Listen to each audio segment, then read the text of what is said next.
Yo, it's recorded. Or recording, I guess. I think you asked me if I'm ready and then just proceeded Just to talking. proceeded to yeah, I mean, this is, it's a real production, but it might as well be homemade, right? Pretty fun. All right, so who are you? And where are we? And who am I? And what's the meaning of life? I think you're okay. Alright, I'll let you drink it and I'll get started. Water, hydration. Okay, Are you ready? I am ready. Are you Yeah. ready?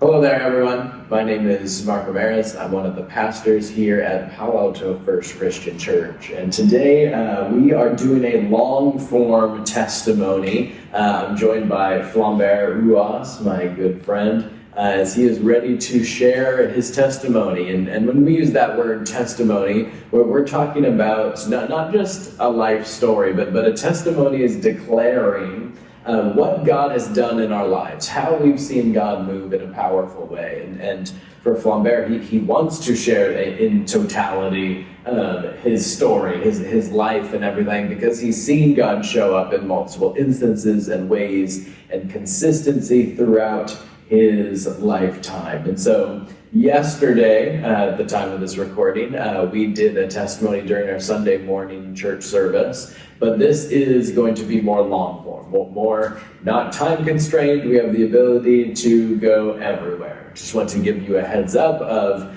potential trigger warnings of life is real, and with that comes real things that aren't always pretty. And so if suicide, murder, abuse, if any of those things could be potentially damaging to yourself, just want to give you a heads up about those things, as we will be mentioning them throughout this story.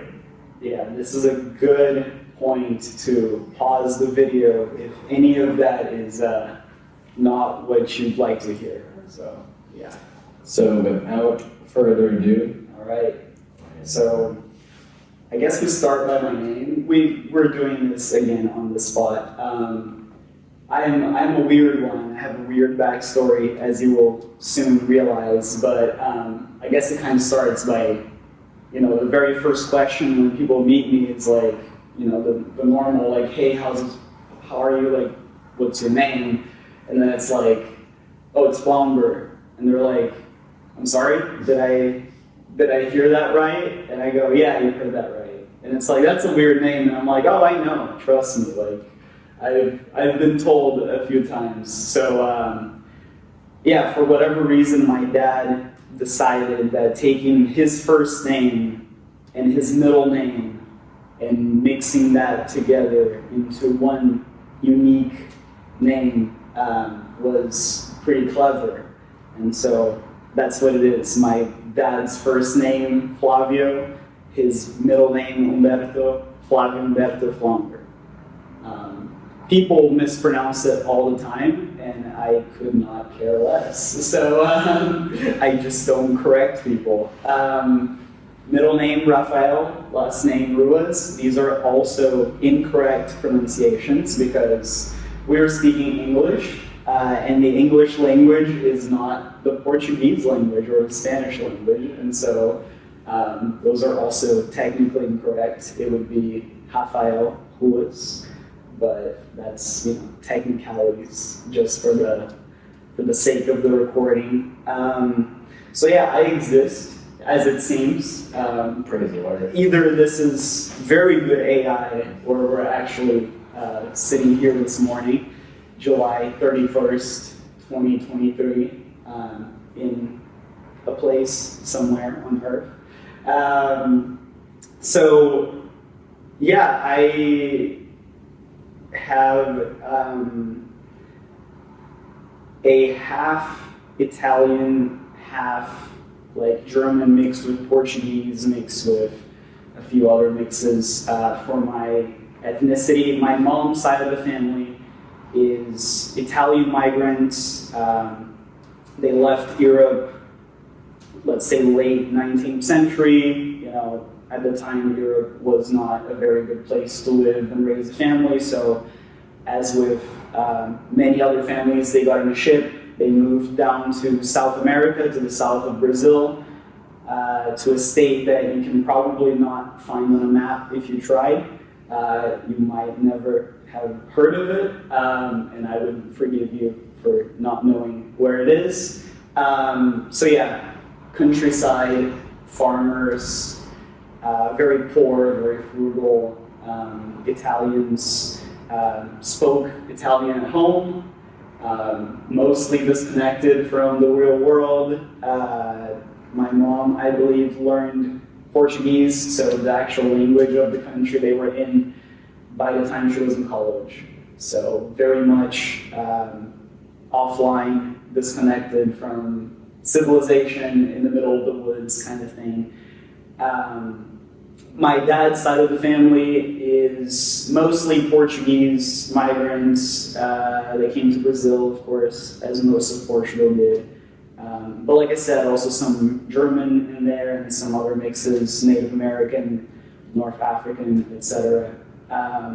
Yeah, it's a bit more mixed in that sense, but they spoke pretty much the Portuguese from Portugal at home, so they very much had this strong accent growing up, which probably was weird to traveling to a different city in Brazil, and everyone thinks that you came straight from Portugal because you sound like a European. So that must have been fun. And then my dad spent his entire career, dedicated his life to the justice system and to the rule of law. Of course, this was in Brazil, and this was back in the 70s, 80s, 90s, early 2000s.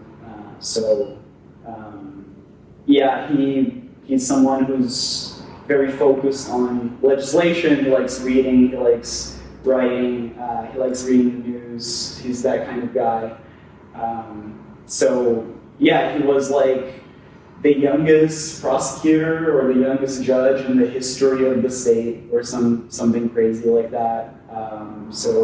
He was making big things at a young age, career-wise, dreaming big, but also achieving big.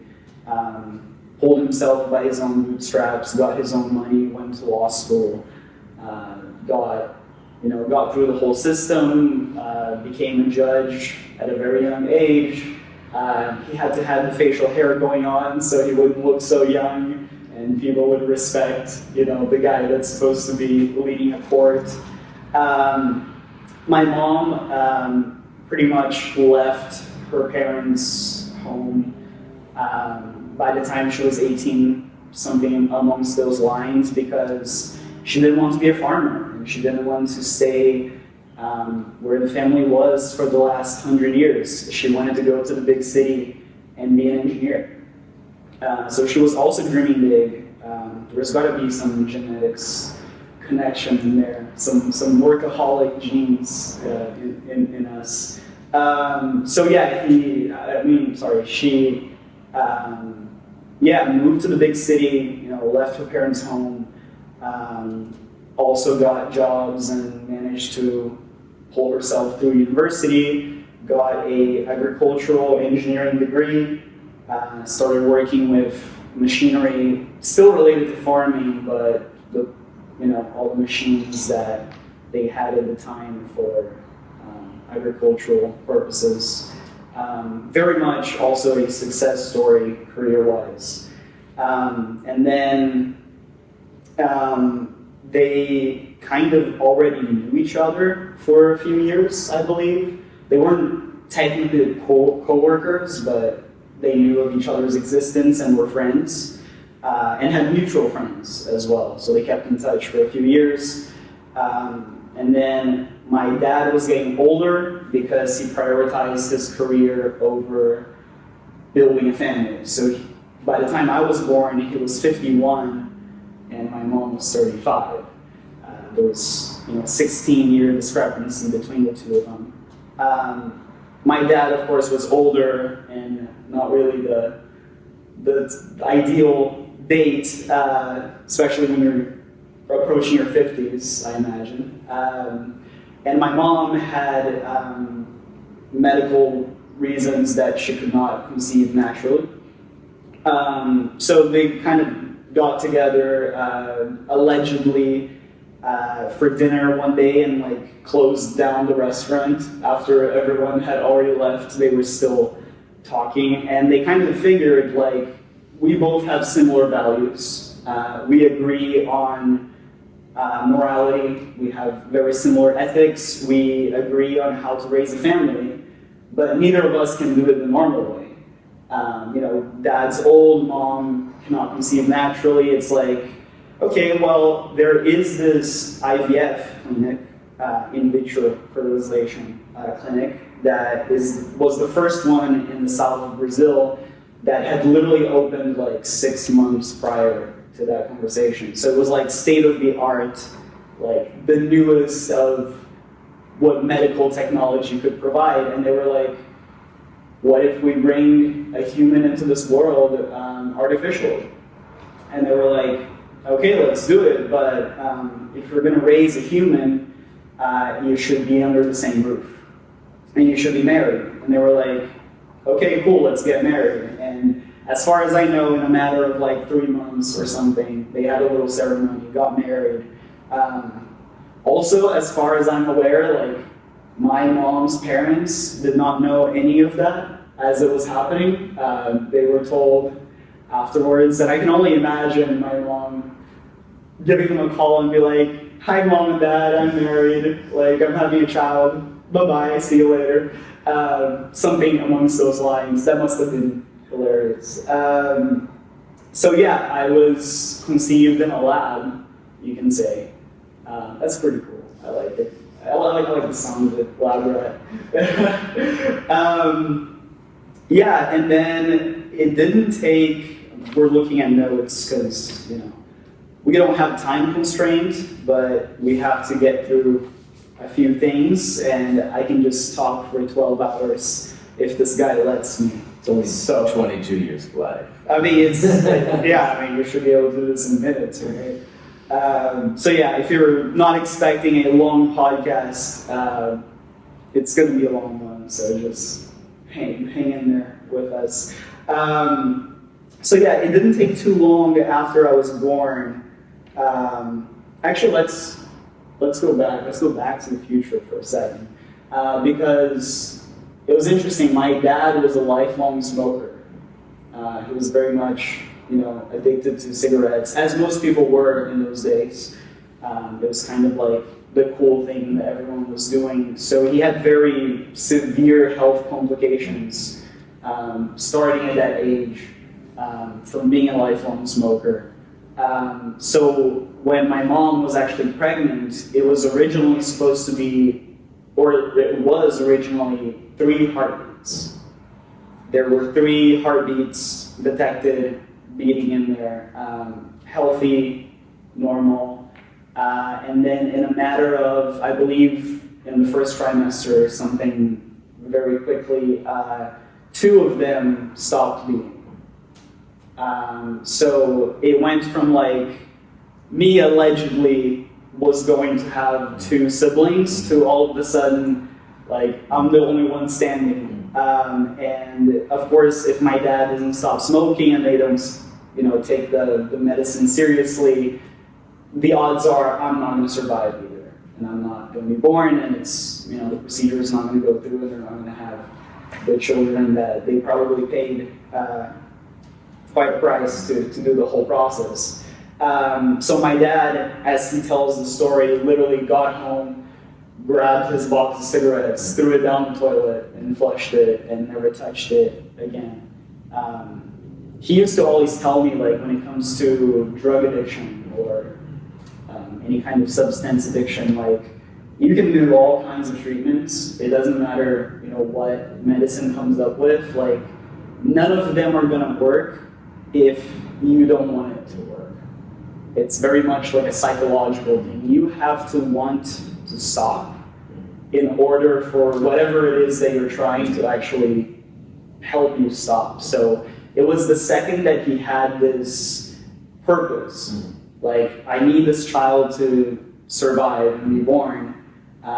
That led him to finally end his lifelong addiction to cigarettes and nicotine. And you could say kind of miraculously, because even the doctors were very concerned, I made it out. I made it through somehow. It was January 23rd, 2001. As I say it very technically, 23 days into this century that we're in. The biggest storm, or one of the biggest storms in the history of my state ever recorded, was going on literally outside the hospital. The entire city was flooded with like several feet of water, or meters if you're not American.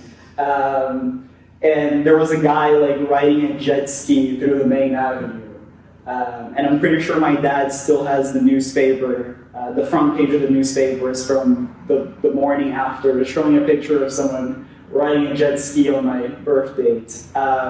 So you could say I come in with quite the introduction, making a mess. And yeah, so that was, the day I got into this planet.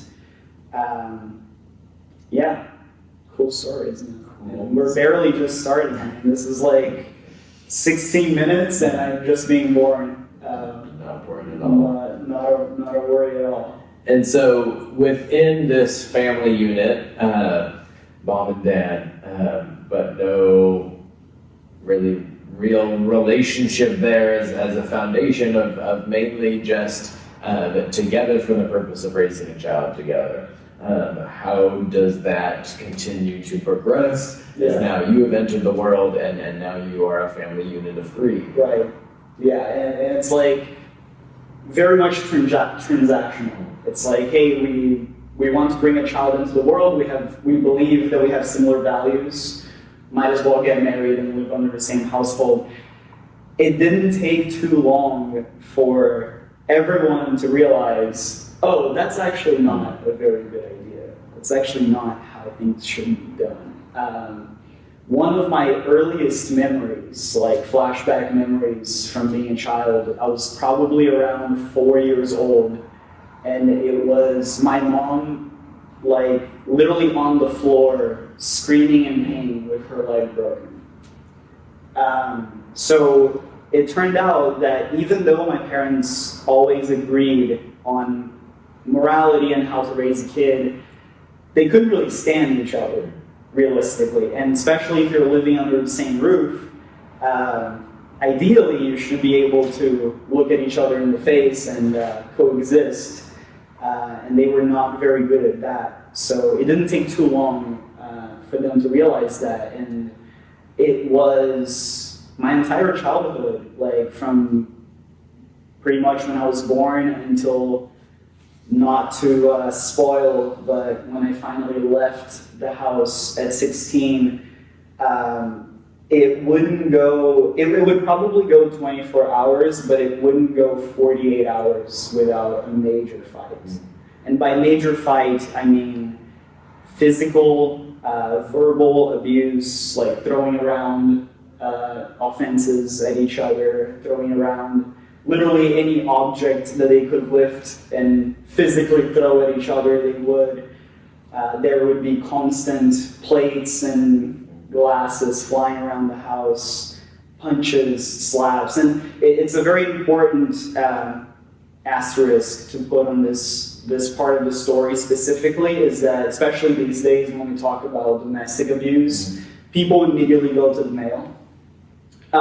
In my case, as with most things in my life, it wasn't the normal way that things go. So, of course, my mom's side of the family, they're Italians. Like, if you've ever met an Italian, like, we talk a lot, we use our hands a lot, as you can see, and we love a good fight. So, we love a good argument. It's kind of in our genes, if you will. So, my mom was, like, pretty strong, too. So she would fight back. Like she can punch back, and she would. And sometimes, my dad would start the fight, but sometimes she would start the fight. And neither of them would be interested in stopping anytime soon. So they could go for hours. It would start with just offending each other, and then would escalate to, if there is any object that can be thrown, they eventually would, banging doors around the house, yelling, screaming. A few times there was some chasing each other around the house with a knife or scissors or something. So that was the environment. That was my idea of family, quote unquote, growing up. It was just the three of us because I was a single child, and having to literally step up, and from a very young age, like I remember being 7, 8 years old and having to be the adult because my parents were fighting like children. And if you can imagine, like 7-year-old me already fed up with fights, let's say 3 times a week on average, without pause, without breaks, without one good week, one peaceful week. I had to be the adult. I had to get up to the task and mature and be the responsible one, be, if you will, the man of the house. Because my parents were not very good at living with each other. So I had to be the one to, I remember a few times I had to physically step in between the two of them and put my arms out and hold them apart and say, please don't hurt each other. Like, please stop, like, now. And if you can imagine, like, I wasn't even double-digit age. Like, I was 7, 8, 9 years old doing that. So it was very much, you could say, a toxic household. It's just what it was. And people, especially in my family, I mean, they would see it, but they would just turn a blind eye, really. Because it's like, yeah, we don't want to deal with that. Like, that's, not our problem. That's too much trouble in that house. So anyway, that was my environment growing up. It was very much, hearing all kinds of words and all kinds of physical fights. I remember a couple nights having to take my mom with me to the hospital or to the police station to make a report. Because a few times she got her arm broken, her leg broken. So we had to do a few runs to the emergency room in the middle of the night because she was severely injured. And like I said, it wouldn't cease. So even the few times that my parents and I would go on vacation, we would have to restrict our family trips to less than a week to try to, can we go through like 5 days without a fight? And the answer was usually no. So there would usually be a fight and a few hospital visits, even when abroad, which was especially harsh. For me as a child, having to step up and be the responsible one and take care of my parents, which is very much the opposite of what should happen.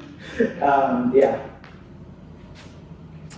And then we get to the age of 10 or so, somewhere around the time of 2011, a bunch of stuff starts happening in your life. Yeah, and again, I'm a scientist. I like to be as technical as possible. I know there are fact checkers on the internet, and we're talking to the internet right now. So 2011,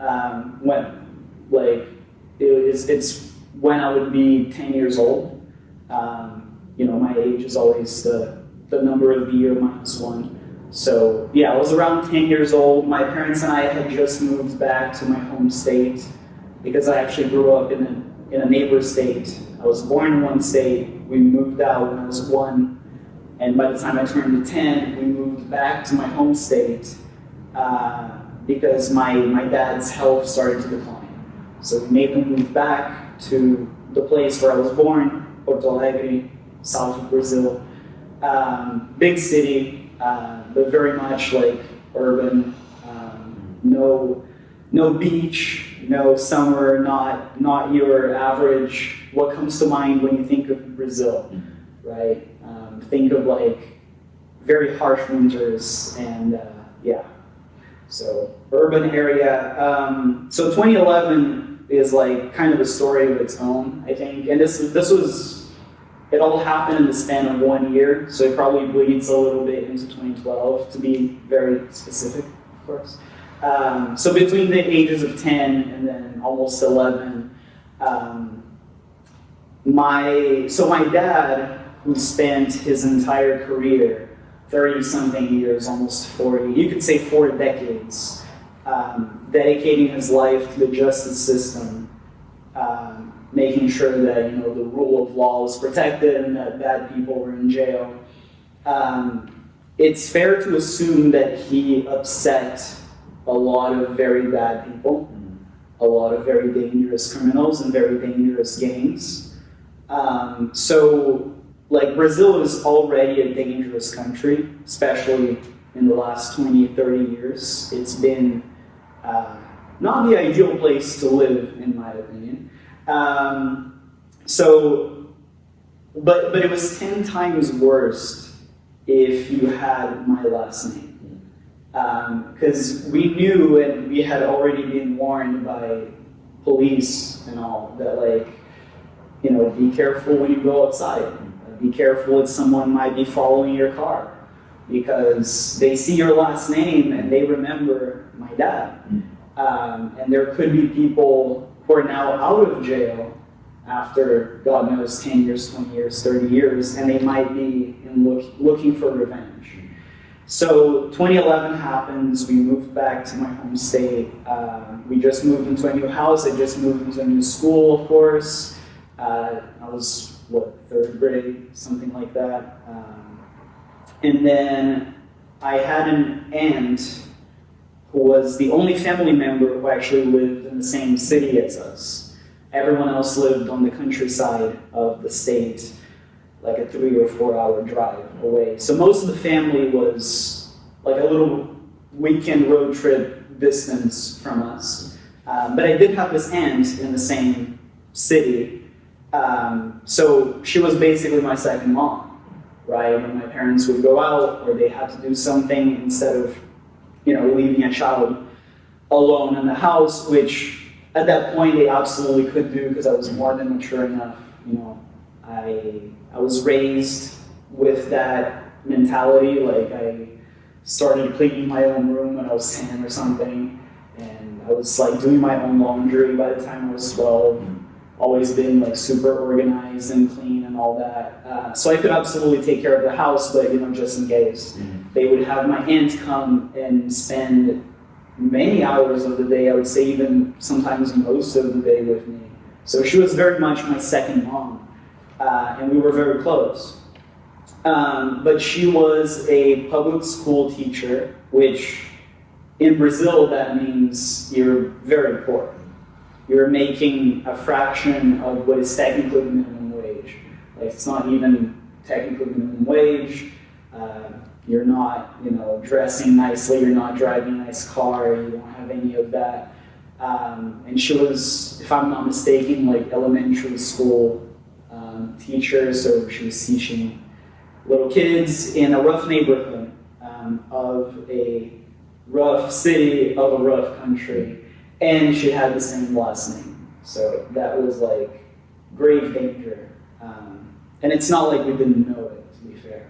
So what happens is, one random Friday night, I get home from school, my dad's making dinner, the phone rings, he gets a call, he's like, picks up the phone, he goes, "You stay here, eat your dinner, I gotta go." And what happened was, they found my aunt leaving her class, going to her car in the parking lot, and shot her in the back of the neck without much warning, and then ran away. So, and according to the doctors, she didn't even die immediately. She was probably in excruciating pain for about an hour until she finally passed about an hour later in the hospital. So ambulances came in, the media came in, and then of course my dad leaves the house, my mom goes with him, I stay at home, and of course me being me, I'm like, I wonder what's happening. So I turn on the news as I'm eating my dinner, and it's all over the local news. And they're playing back the security camera footage.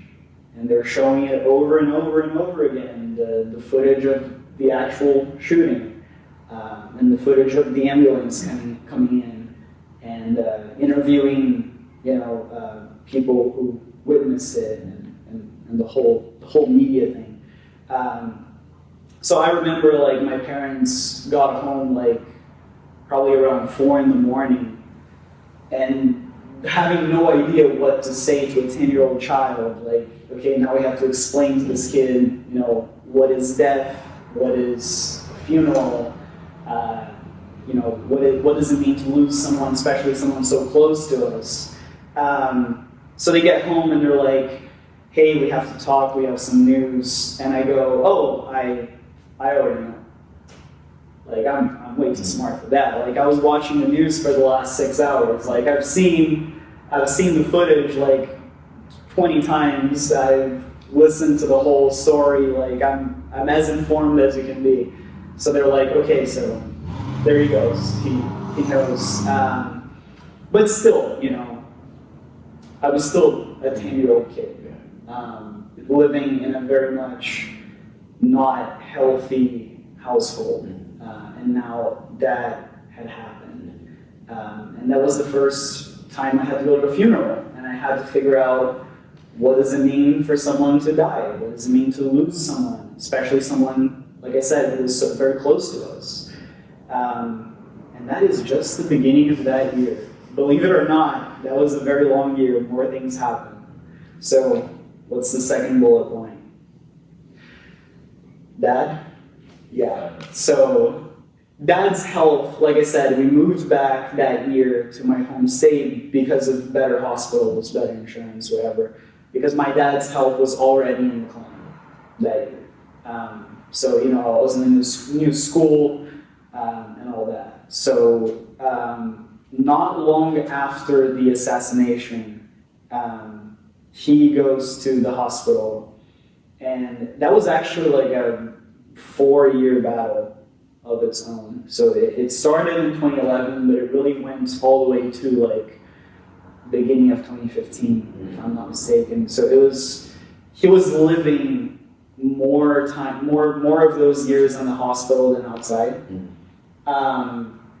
And the doctors would literally tell my mom, I don't know if he makes it tonight.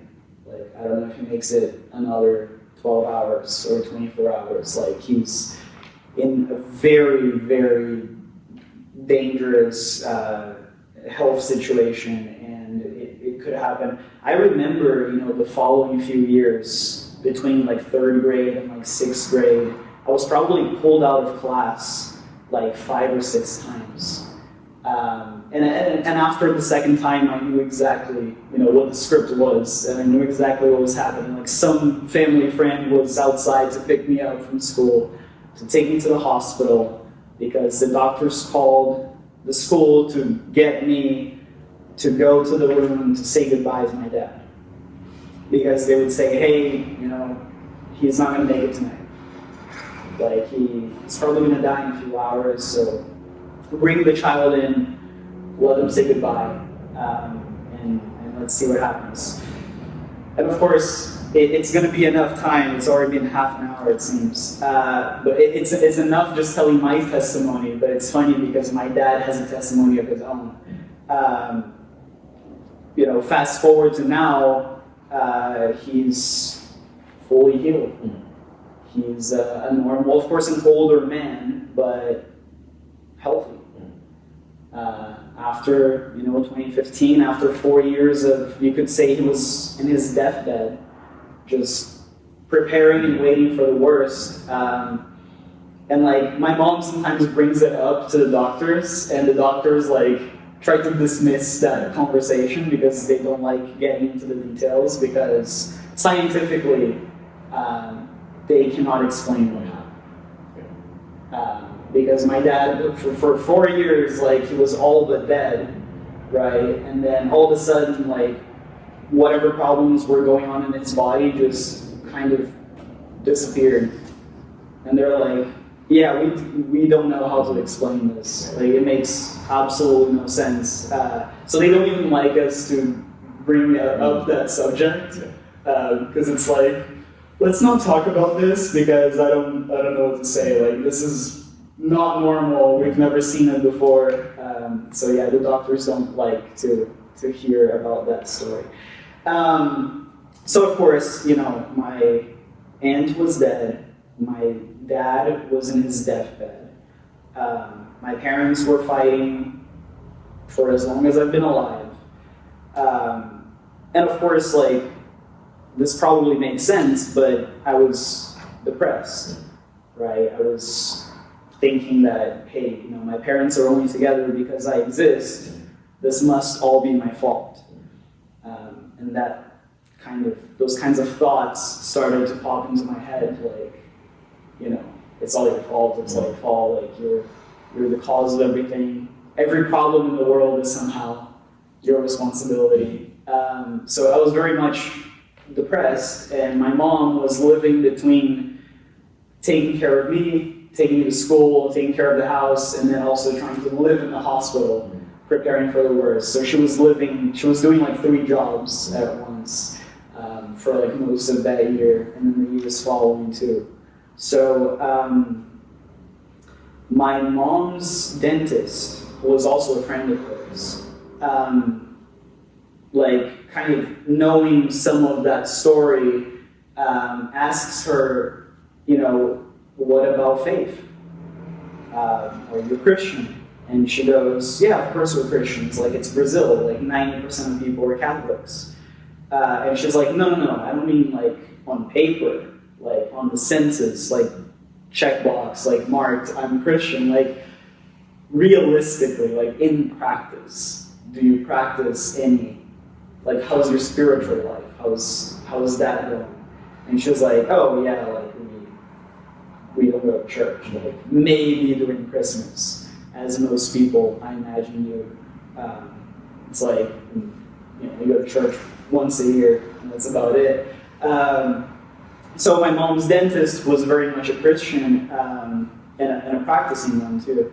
Goes, is it okay if I invite you to come to my church? And my mom, being a little bit like me, is like, I mean, sure, why not? Like, the worst that's going to happen is, well, I'm not going to like it, and then I don't come back. But yeah, let's give it a shot. Let's try. Let's see what this is about. And of course, everywhere she went, she had to take me with her.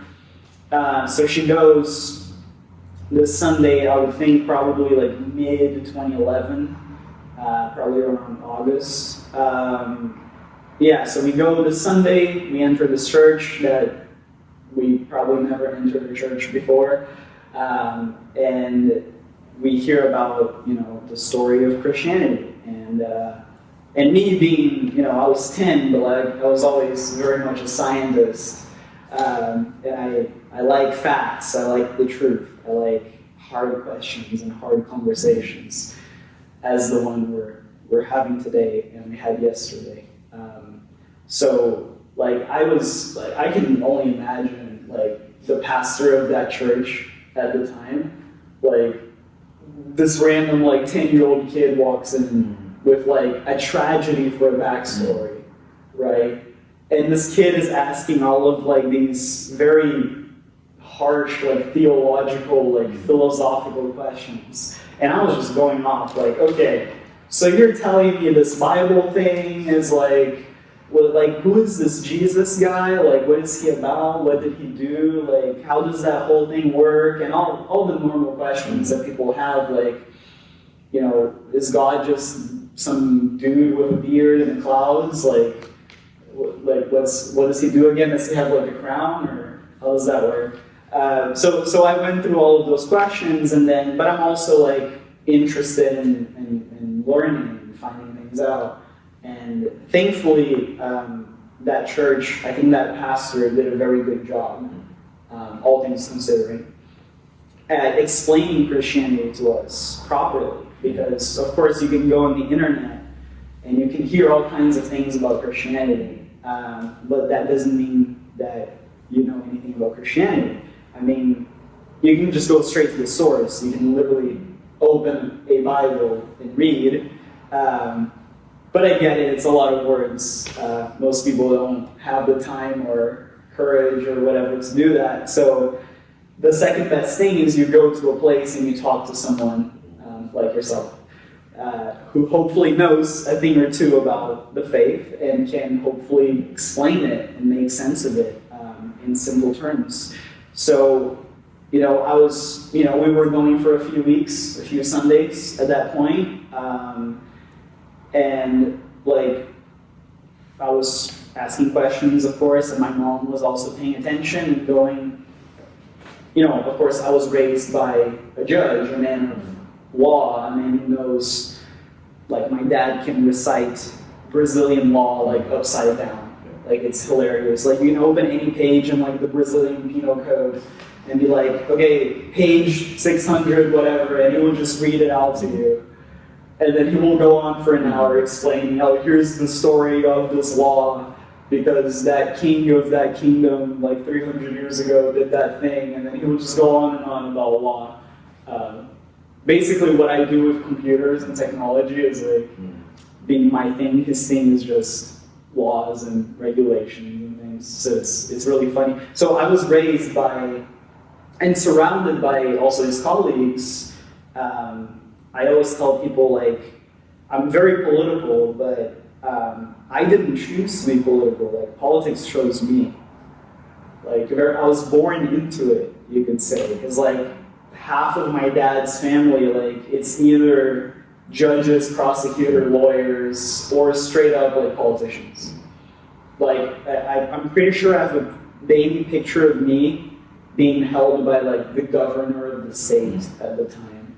So my family was very much entrenched into politics. My dad specifically was. So I knew a thing or two about judges and punishment and being fair and just. And okay, if someone does something wrong, you have to, do something about it. You can't just let bad people do bad things and go unchecked, because then society descends into chaos. So the way it was explained to me, and I think that was a great job that pastor did to me, is he was able to explain in simple enough terms and just hit straight like a home run and go, so God is this all-powerful deity that has all the power, knows everything at all times, rules over the entire universe and potentially the multiverse, if that's even a thing.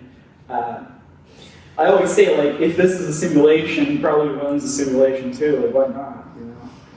It's possible.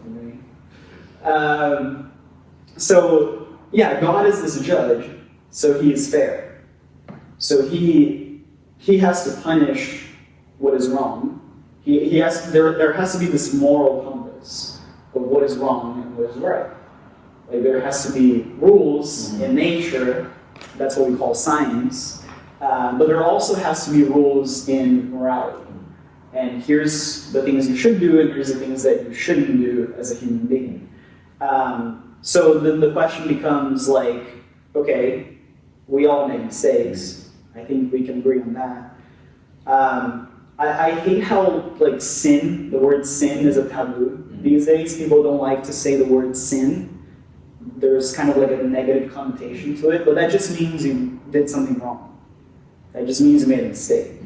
So I've done it, you've done it, right? Can you agree on that? Okay. You're watching from home, you've done it too. It's what it is. None of us are perfect. I don't think any of us would say that. So we've done things that were not right. So then the question becomes, okay, so are we going to get punished for that? And then that's when I think a lot of people misconstrued Christianity, and they're okay, you just go to hell and burn or something. It's no, hold on. There's a Jesus in the story, literally. There's this God who is not only a fair judge, but he's so extremely merciful and loves humanity so much and is so unimaginably forgiving that if you ask forgiveness and it comes from your heart, it comes from your actual, like you mean it, and you ask for forgiveness, the Bible says he will grant it. But he's still a fair judge, so he still has to punish what is wrong. So, okay, what do? Do we sacrifice a goat? Do we burn people on crosses? There's a cross right here symbolizing Christ. So it's like, okay, how is God going to deal with, who's going to get punished? And God, as this infinitely loving deity, he goes, I will pay for your sins. And that's what Jesus is. That's where Jesus comes into the Christian faith. As Christians, we believe that Jesus is God, came to this earth in the form of a human being with flesh and blood, just like me and you, lived a normal life, normal quote unquote, because very turbulent life, and then died a insanely, unimaginably painful murder in a cross like this one. Doesn't the Bible say that he was sweating blood as he was being murdered? So he was killed by his own civilization, his own society, while bringing in the message of salvation and love and forgiveness and loving your neighbor and being nice and being moral and doing the good things. And he had to pay with blood, with pain, with physical, human, like flesh and blood pain for that. And as Christians, we believe that was the ultimate sacrifice. And we believe that Christ, as God, came into this earth in a physical form of a human being, went through all of that so that we don't have to. And the Bible says that if you just accept and if you just believe the words, and you have a Bible right in front of you, if you just believe this and you try to follow the teachings and the moral compass that comes with Christianity, you will be saved. You will be forgiven for eternity. You will be, your sins, your mistakes are already paid for, which is crazy. Like, they were paid for before we even existed. Like before I was born, before you were born, thousands of years ago. And that's why we have a cross in our churches, to try to remember that ultimate sacrifice. So yeah, that's a little bit of Christianity. That's usually his job, but it's also my testimony, so I'm the one talking. So we're not even done with 2011. So something else happened. So you want to introduce that? So you're starting to go to church, like first month, you're hearing all of this as new information. Probably just growing up in Brazil and like you were sharing previously, like population, large Catholic population on paper, so you've probably seen crosses. Yeah, there's kind of a huge statue of Jesus in Brazil, and not where I lived, but yes, it's kind of a postal card thing. And so it's like the concept of God and Jesus heard about, but really it's this pivotal point in time when you're like, but tell me the whole story. I want to know everything, all the intricacies and the ins and outs. And it's in that moment then that you also have this other experience that all ties together. We're starting to go to church, my mom and I. My dad, of course, is in a hospital. And then, of course, I'm very much a depressed, as you can probably imagine, kid, 10-year-old kid, almost 11 by then.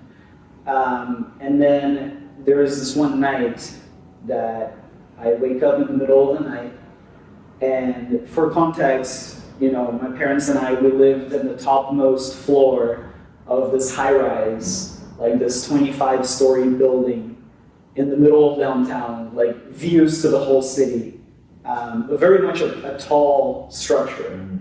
And there is a rooftop right above our apartment that has, for some reason, no guardrails around it, around the perimeter. Like you literally can look down 25 stories into the ground. So, of course, my aunt was just murdered, my dad's in his deathbed. The only concept of family I'm familiar with is one that fights each other and chases each other with a knife around the house. And I feel that it's all my fault. And that probably is understandable, I would hope. So I wake up in the middle of the night this one night, and at that point we were already going to church for a few weeks. So I was already learning about this whole Christianity thing, and I was still asking questions and having my doubts answered, as we all should, by the way. Some people think that when you have a faith, you're not allowed to question it. Correct. And it's very much the opposite. Like, if you're not asking questions, like, do you really believe it? Like, are you really aware of, like, what is it that you believe in if you're not asking questions, right? Which is why it's important to have someone like I have Mark, so I can call him up and bother him in the middle of the night and be like, hey, I don't understand this thing, like, can you explain it to me? That's why, by the way, we have churches. And if you're lucky enough to have one near you, check it out, I would say.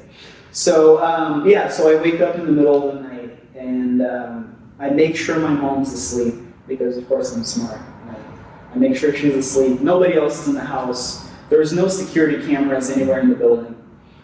And I can walk like real quietly, real quietly.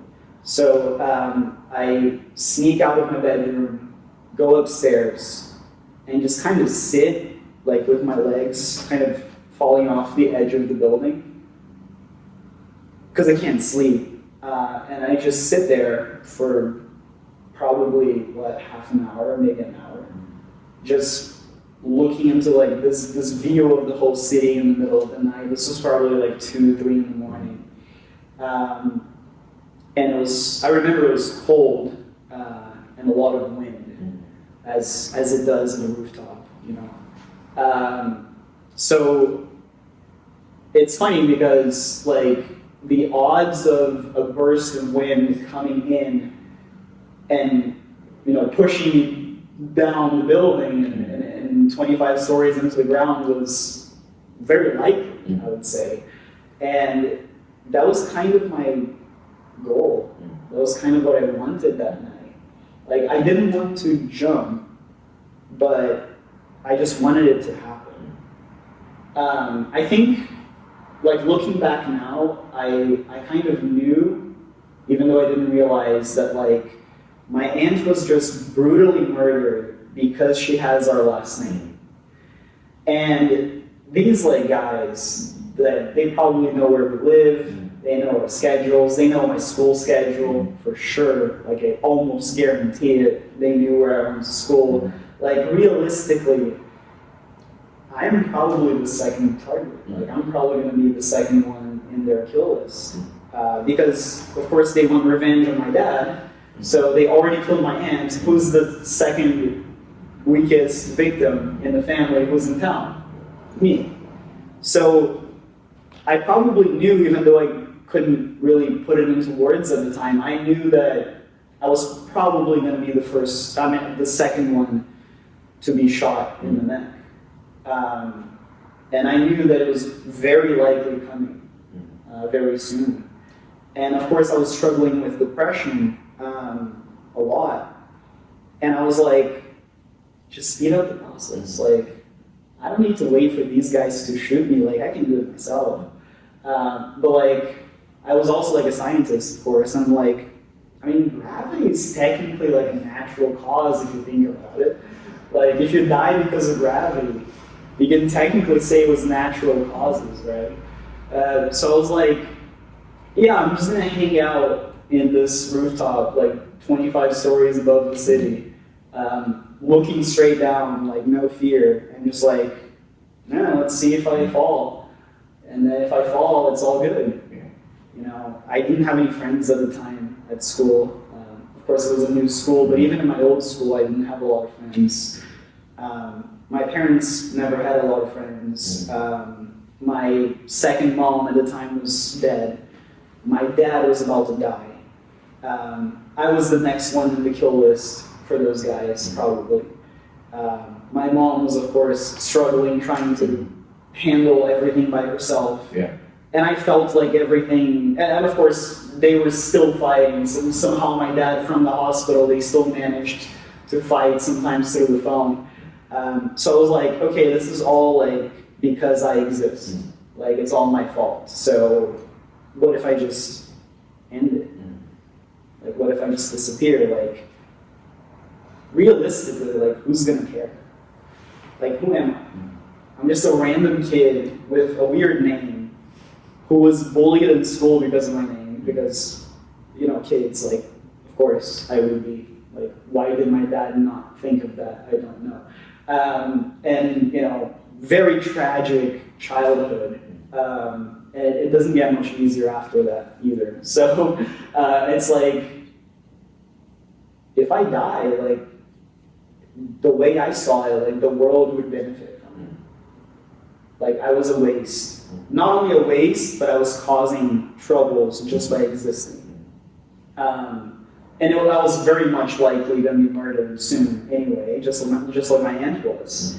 So I was like, I'll just help them out, honestly. Like, I'll speed up the process. Why not? And then I'm sitting there for like an hour, what felt like an hour. I didn't have a watch or anything.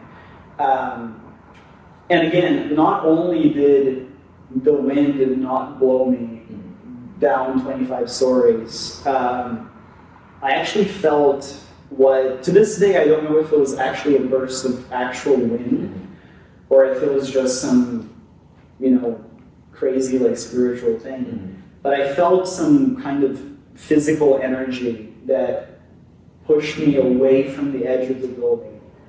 Literally, like, falling back, like, probably 3 feet away from the edge where I was sitting. And I think it was probably, like, actual wind that pushed me away from the edge of the building. And then I wouldn't really describe it as a voice. It was more like this thought just jumped into my head that absolutely couldn't have come from my brain, because my brain was very much on the opposite side at that point. But I just heard this thought that kind of just jumped into my head. And it said something like, of course at the time I didn't even speak English yet. That happens later. So it was in Portuguese, but roughly it said something like, stop. I brought you to this earth for a reason. I have a plan for you. And you're not done yet. Go back to bed. And it was like this very, like, scary, even your phone just, is this recording? Are you seeing this? His phone just fell out of his pocket. That must be the wind, man. And then of course, like I said yesterday during our Sunday morning live stream, like, someone's gonna watch this in 10 years and say, oh, that kid, you know, he was just hallucinating. Or didn't even happen, could have been a dream. You know, he could have been sleeping the whole time.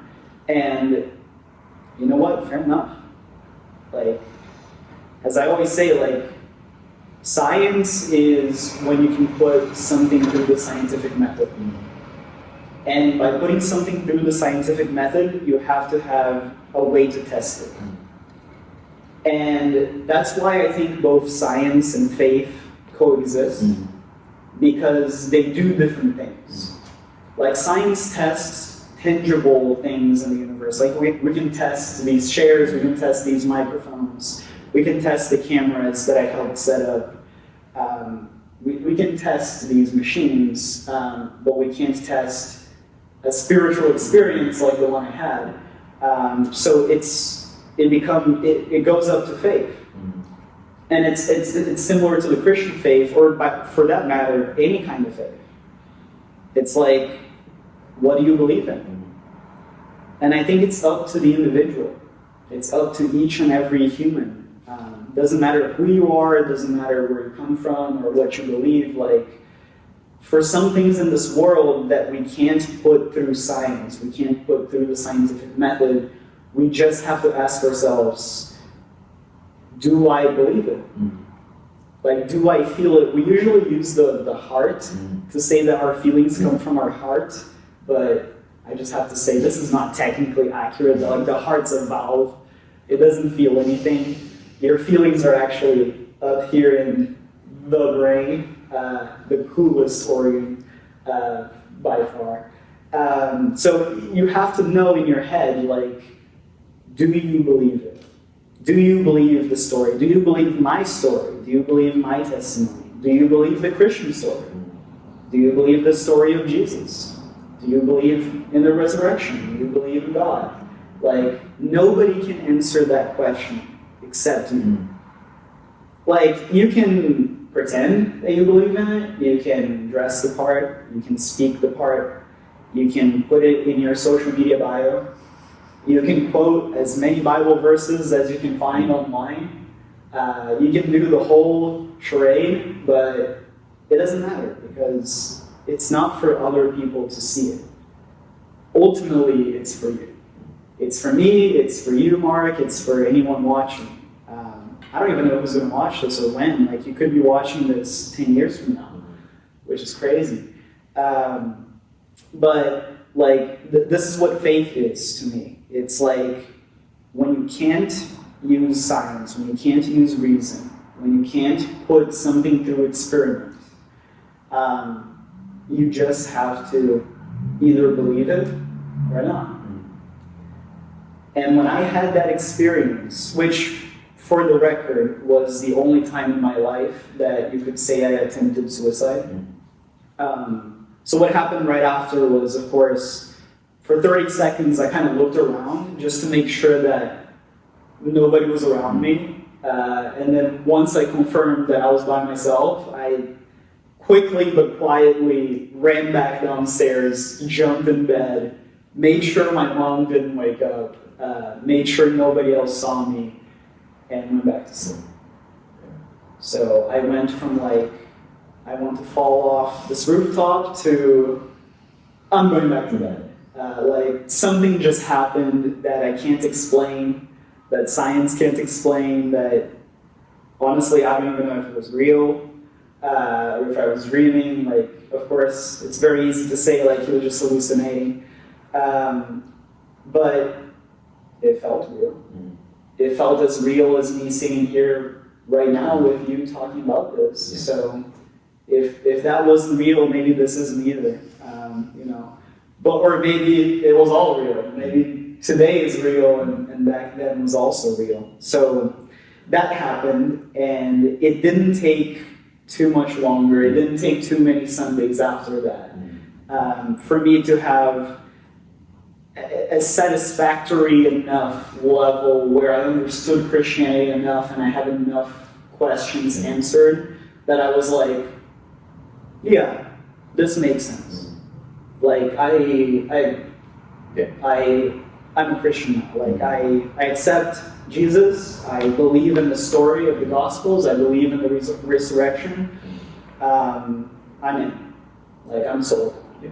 It didn't take, I would say it took the whole process less than 2 months. And again, I was 10, almost 11, so quite a crazy age to go through all that, but yeah.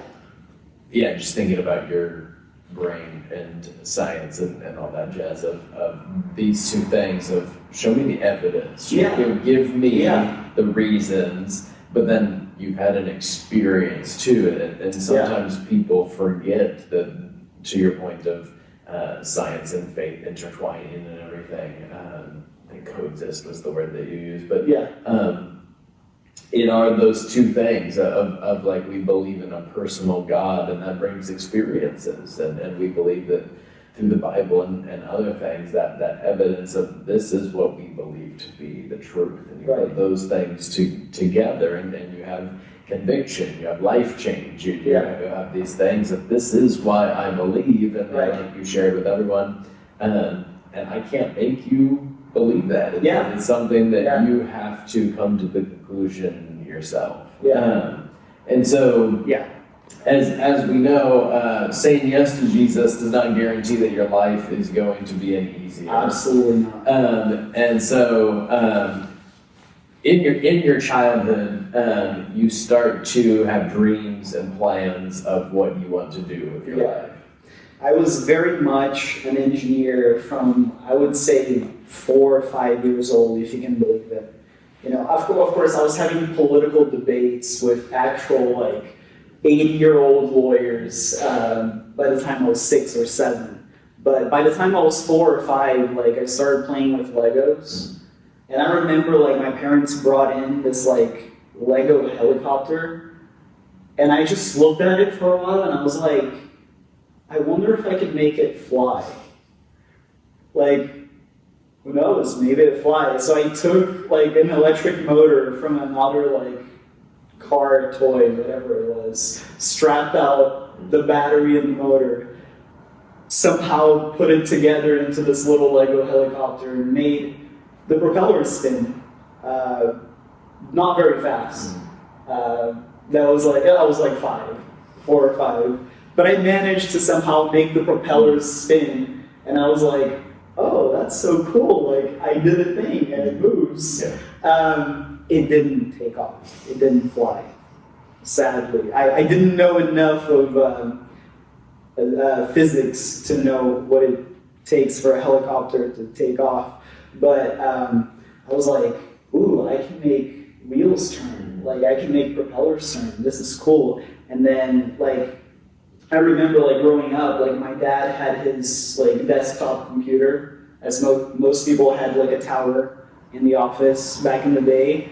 And I would, disassemble the whole thing, lay out the pieces, very organized, by the way, label them, everything, clean them up, and then reassemble the computer together. And this was, ages of, 7, 8, 9, 10. Without a single failure. Every single time I was able to reassemble that computer just for the fun of it and make it turn back on. Not once did I screw up and destroy the family computer, thankfully. But I was, from the very beginning, passionate about technology, engineering, science. Especially the tech industry was always my dream. This is what I like. Some people, I would say most people, they figure out what they want to do career-wise by the time they get to applying to colleges, right? Would that be a fair assessment? For me, I was 5 years old, and I was like, yeah, I know what I want to do in life. I want to build computers and robots and cool things that move.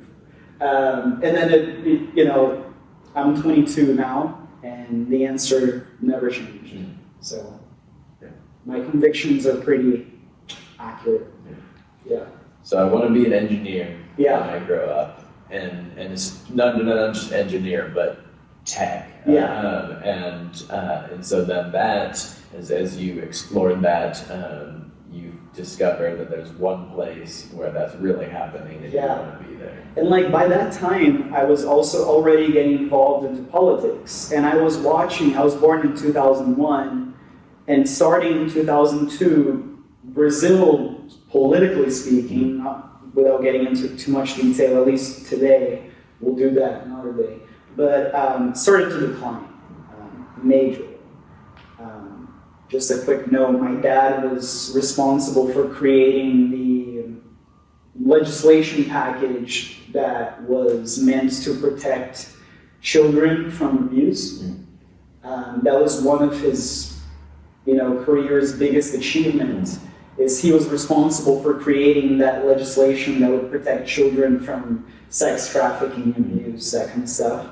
And a few years after he retired, they managed to erase all of it. So his entire 30-something years, you can say 4 decades of work dedicated to protecting the country. I mean, he even served the military for a few years. He was he still is very patriotic about Brazil and loves that nation, and it was his dream, his goal, his purpose to protect it. They managed to undo his entire life's work as soon as he retired, like a few years after he retired. And he had to live through, and I can only imagine the pain of watching you see everything you've spent your whole life building getting undone in a matter of like minutes, getting revoked. So yeah, I figured out very quickly, like, Brazil does not have a tech industry. Like, Brazil is not a first world country, it's not developed enough. Like, people struggle to make ends meet. Like, this is not the place for a tech entrepreneur to have like an Apple or a Google or Microsoft, of those kinds. So, okay, where am I going to go? And like, I came up with that. If you can believe it, I was like 5, 6 years old, and I started asking myself that question. Like, okay, this country is not going to help me. I got to go somewhere else. And it's like, okay, where to? And at that point, I was, doing research, as I always do. I got that from my dad. I always read the news. I like reading and studying a lot. So I heard about this place. You might have heard of it. It's called Silicon Valley. And I was like, ooh, computers are made out of silicon. And it's a valley, which is cool. That's the place. And then, of course, you hear about the story of the early days of Silicon Valley and how it all started and all the tech companies that are in this area. By the way, we're here right now at Palo Alto, like in the middle of the whole Silicon Valley. And I was like, okay, so somehow I have to eventually get there. But wait a minute, they speak English, right? In the US? Yeah, they do, and I don't. So I should probably get on that. So, and this was all me thinking. And I was like, all right, I gotta learn English because that's gonna come in handy later. So, if you can believe it, the English that you're hearing coming out of my mouth right now is like mostly self-taught. I mostly taught myself the English language. My dad grew up a few years, he lived in Argentina, so he knew Spanish. You could say I grew up bilingual, because in the house we would speak Portuguese, of course, but a little bit of Spanish too. Because my dad knew it was important for the development of the brain if kids know more than one language. So you could say like Spanish was my second language growing up, because I would speak it a little bit at home. And then because of my mom's side of the family and the fact that my grandparents barely spoke any Portuguese, they're in the middle of nowhere in their little village, and everybody speaks Italian. So you could say Italian was then my third language, because I had to learn. I was never fluent. I'm still not fluent. I'm still working on that. I want to be. But so I had to learn at least the very basics of Italian just so I could understand what my grandparents were saying at the dinner table. So, I grew up with Portuguese and Spanish, and then Italian. And then I started teaching myself English. Technically, you could say as my fourth language. And between the ages of 8 or 9, all the way through 16, without spoiling again, but when I finally moved here, I went to a few courses here and there, and that helps a little bit with grammar. Like, it teaches you how to write properly, but it doesn't really teach you how to speak the language. So I managed to switch the settings on my TV and on my YouTube to English. So I would just consume tech content, the same news that I was reading before. I was like, okay, I'm just going to read this and listen to it in English, and then try to hear as much American English as I possibly can, and then try to mimic. Yeah. Just like kids do when you speak your first language. Like, you just spend the first few years of your life just hearing people talk, and then eventually you start, putting words out of your mouth, and that's how the human brain learns a language. So yeah, taught myself English, and as far as I know, I'm speaking English right now. I should be, I think. Am I? Yeah. So I think it worked. Yeah. So Silicon Valley was the destination. It was in the GPS. It was dialed in. I figured I have to speak English, and then it's like, okay, what else? Probably should figure out like immigration law. Yeah. And how that works. And if you don't know, immigration law in the United States is very difficult. It's almost an impossible process. I remember this. I would spend a few nights just downloading PDFs from the Department of Homeland Security of the United States, and I would download the PDFs and like sometimes print them out and just study them. Just like literally have a highlighter and read everything and like highlight how do you get to the United States legally, how do you go through this process. So I started studying, you could say, US immigration law at like 11, 12 years old by myself, just because I knew like I have to, like if I want to get there, you know, I have to get there with my papers. And I'm extremely, people always ask this, so I'm just going to say it. Like my parents, they were very much, and they both agreed that like, we're going to let our son, our kid do whatever.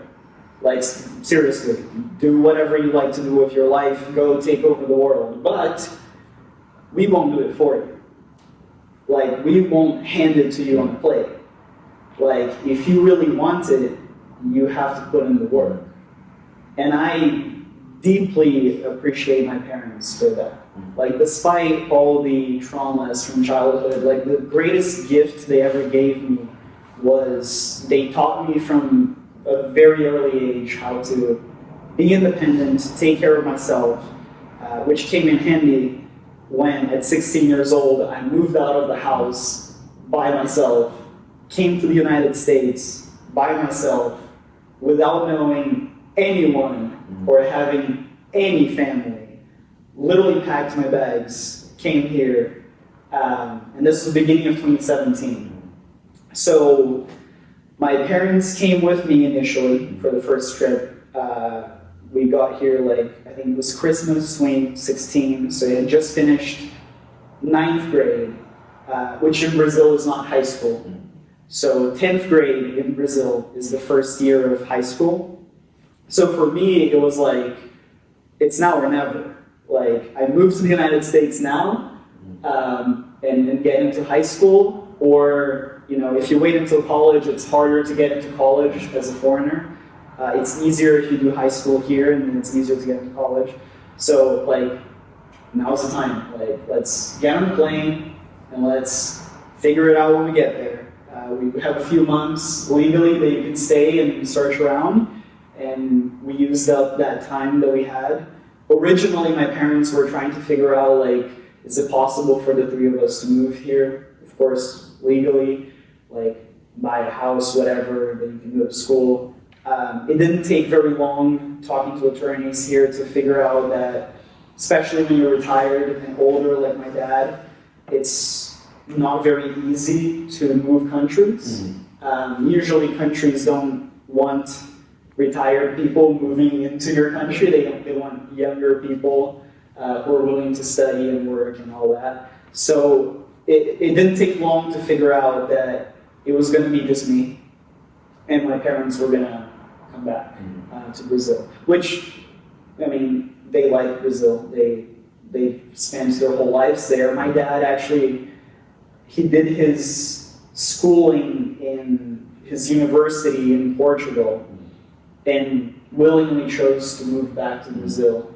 My mom, of course, being Italian, she always had the opportunity to just go back to Italy, and she chose to stay in Brazil too. So both of my parents, you know, despite all the problems that country has, they made their choice. They decided that's the country they want to stay, despite all the violence and crime and danger, and especially to my family.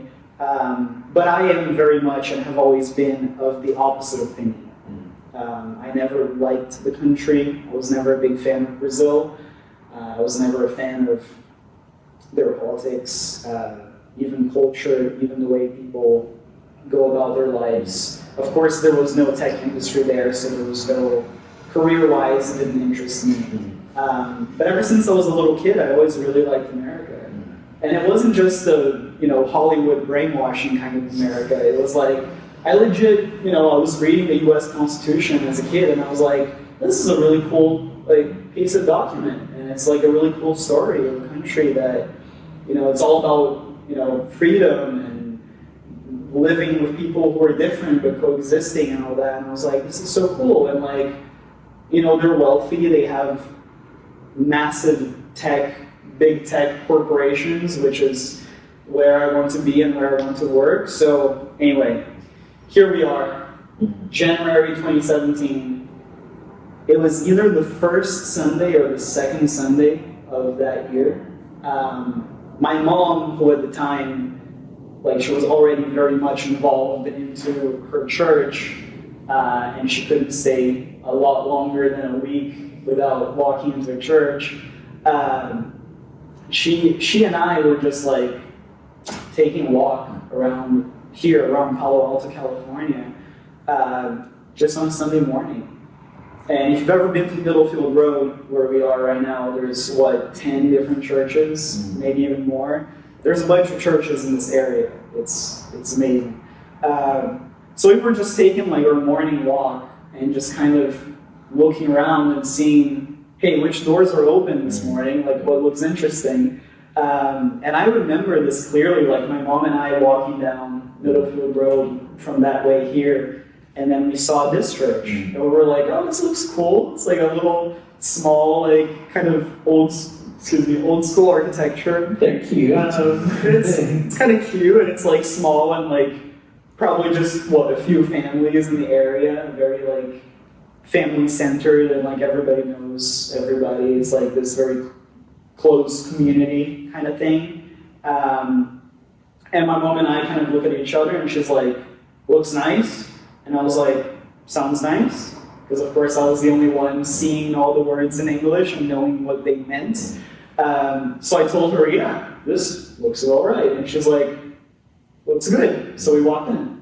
And then this is where I actually want to hear from him for a second. I know he wants me to talk the whole time, but you said you remember me walking through these doors in 2017. And I can only imagine, I was 16 years old, I was about to turn 16, in a few weeks. And I walk in with my mom. We're very much not from here. She doesn't speak any English. We're completely lost. I have no idea what life is going to be in the future. But I have this whole life story. And of course, we didn't sit down on day one, and I didn't tell him that on day one, but that was the beginning of our friendship, I'd say. So, yeah, how was that? How was meeting me? Yeah, it was funny because even for a small church, the ethnic diversity that we have in our church family is actually quite diverse for the amount of people that we have. And I just remember myself and Pastor Dan, who was lead pastor at the time, meeting you and your family, and I forget if your dad was there too, or if he came the following. Not the first time. I think he came the following Sunday. Yeah. But it was okay, the son, we're having side conversations, okay, the son can speak English, but obviously it's not your first language, and this is your first time actually. It's my fourth language. It's your first time actually using conversating a lot in it, and it's trying to figure out what language your mom speaks, right? And being okay, well, we have some Spanish speakers. Oh no, she's not speaking Spanish. And then by the grace of God, we actually have a family from Italy. I remember that. Yeah. And so being out of all the churches, out of all the days, someone speaking Italian, and we just so happen to have someone speaking Italian. That is not a common occurrence in American churches. And then you guys kept coming back, and obviously at that point of time it was just a a temporary thing. But at least in that point of time, it was like, oh no, there's a connection, and even though the son is translating from the back pew for it's family, very difficult. For some reason they like it here, by the grace of God, and they're sticking around and they're coming back. And I don't know either, man. He's just cool. So cool. And then you hit it off with a few other families in the area and made some deeper connections. Right. Yeah. So, and then, a few months passed, and I was, of course, applying to high schools here and getting no's, a lot of no's, because they're like, this kid's crazy, like, what is he doing here? Like, this is insane, we've never seen anything like this. So I was just going around applying to a high school that would take me, and just getting no's and no's and no's and no's. But I kept going, because for me it's like all or nothing. Like, this either works, or it's like the end. It's like the end of the dream. So I was putting, as I always do, like I go, like if I'm gonna do something, I go all my resources, all my energy, all my effort, and I go all in, and I dive right in. And so this is almost like May or June, and it's getting close to the deadline that we have to come back to Brazil, because legally the time is about to expire. And it's actually just my mom and I, because my dad had to go back earlier in March. Not surprising, my parents had a fight while here, and my mom got injured, and then my dad, in the same day, drove back to the airport and went home. Because he's like, this is like, we can't be under the same roof, and now that we're in a different country with different healthcare systems, like, I'm just bothering you guys. So he, literally in the same day, I remember this, he got an Uber back to the airport and just flew home the same day. So it was me and my mom for the second half of that adventure. And we kept coming to this church, like you said, because we liked you guys, I think. This is kind of what it was. And then we became friends, Mark and I, very quickly, I think. And I was very much like, I like to be put to work. I don't like to not be doing things. So I was looking around and I was like, this place doesn't have a whole lot of technology. Like, you guys have someone holding a camera in the back, and then you take the recording and you put it on the internet after the fact. And I was like, I bet I can help you out a little bit. So, fast forward to today, we have a whole live stream setup. We have these TVs behind us. And that was, is it fair to say that I contributed? You did contribute to that. It's going straight into my resume. So we're getting down to the line of like your time is running out here on your visitor's visa or tourist visa. And no for all of these. No after no after no. Yeah. And then as I remember it, it was either 1 week or at most 2 weeks before our flight back to Brazil. So time was expired. Time was pretty much, people would say, already expired. Like, it's already too late. And we already had the flight to come back to Brazil because time was running out and we had to leave. And then I get a call back. And it's a high school here in San Jose, a public school, and they're like, yeah, we'll take you in. And that was like, it might have been exactly like 7 days before the flight. And I just picked up the phone in the morning and I'm like, am I dreaming? Like, is this actually happening? And I was like, really? Like, it sounded good. It's a plane.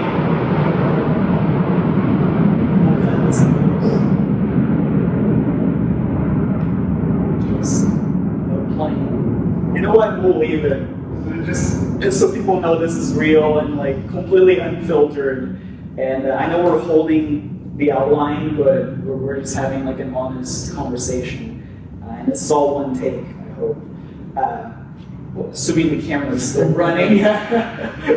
So the school takes me in last minute. And it's like, could you call that a miracle? I would call it a miracle, because it's like, realistically, like any rational human being, and I remember even my family at that point was starting to get concerned.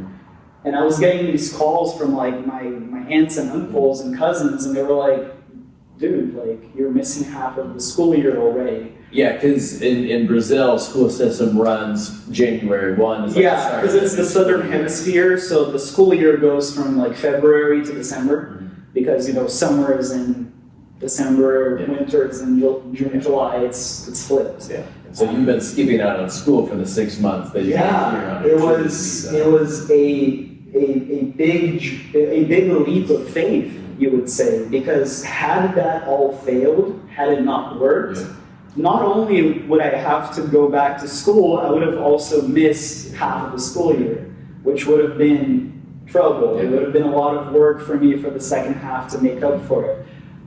So it was very much like I was, as I always do, putting all my cards on the table and like, let's trust God. Let's trust that, let's make the dream happen. It either happens now or never. So got accepted, did all the paperwork. In literally a week, we signed whatever we had to sign in person, got on the flight, spent winter break in Brazil. I gave the good news to my friends and my family, like, yeah, I got accepted, great. And then got my student visa that same, like July or something. It's pretty quick once you get in. And then first or second week of August, so 2.5 months later, I flew back in here. All by yourself? All by myself. With one or at most like 2 pieces of luggage, with mostly just clothes and like my laptop. And just like, I was with a host family for all of high school because, of course, you're a minor, you can't live by yourself. And I didn't have any family here, so the school connects you to a host family, so I lived with a family for the 3 years of high school that I had. I didn't have 4, I had 3, sophomore, junior, and senior. And then also because of how US immigration law works, and this is weird and nonsense as usual, they force you to do 1 year in a public school, and then if you want to stay longer than 1 year, they force you to switch schools to a private school. And nobody understood this back in the day. Like maybe even you guys hearing it at church were like, what is this kid doing? Switching schools, like he literally just moved in. But no, it was how the law required that it was. So I did 1 year in a public school here in San Jose, California. And then for junior and senior year, on top of being in a new country by myself, with a new family, away from my parents, in a new language, yada, yada, yada, I still had to go through going to 2 different schools in 2 years, or you can say 2 schools in 3 years. So I had to adapt to a new school and friends and whatever twice. Actually, I was in 3 different schools throughout high school. Because, 9th grade I was in Brazil, 10th grade, public school in San Jose, and then 11th and 12th grade, private school in San Jose. So 3 schools in 4 years, gotta be a record of some kind. Very stressful, as you might imagine, but I was chasing the American dream. I was going through it. It wasn't easy. I'm not gonna tell you it was easy because it wasn't. And literally I had old friends reach out to me and say, you're insane. Like, you're crazy. And I actually have, I don't even know if you know this part, but like, I had one very good friend of mine for years. Like, we were best friends for like 6 years. The second I landed here back in August of 2017, I don't know if I'll describe it as jealousy. I don't know, I don't speak for other people. I try to keep it respectful, like maybe something was going on in his life. But what happened was he literally sent me a text saying, how dare you? And this was like my best friend at the time. He's like, how dare you leave us and just disappear and don't ever talk to me again. And then walked. And at the time, like, not only was I adapting to a new place and I was on my own, I was leaving my parents' house at 16 years old. Now all of a sudden my best friend, like, doesn't think I exist anymore. So that was yet another tragedy, just sort of on top of this existing pile of tragedies. I tell like shorter versions of my testimony to people sometimes, and they cry. Please don't cry. Like if you're crying right now, come on, stop. This is a YouTube video. You can pause. You can come back later. You can watch later. It's all good. I'm still here. Am I? I think I am. I'm fine. So yeah, it's okay. I'm okay.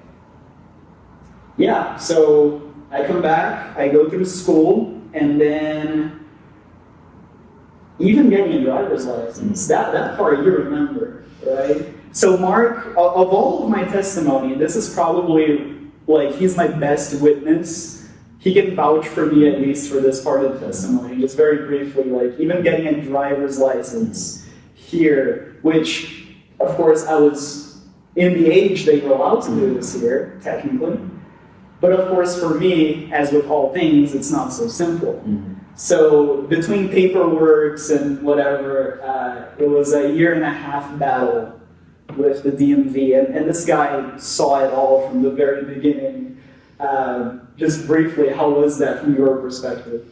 Well, there's a few things to like my side of this. Of the majority of the time that you're with the host family, I'm giving you rides every Sunday morning or whatever day of the week that we're having. My personal Uber driver, amazing, 5 stars every single day. And not to say that I was trying to work myself out of a job, but like one thing that was very important for you and always has been, always will be, is self-sufficiency, right? And independence, and even just for like there is something about I am now able to be an adult, and with that brings some privileges of being allowed to be a licensed driver and all of these things.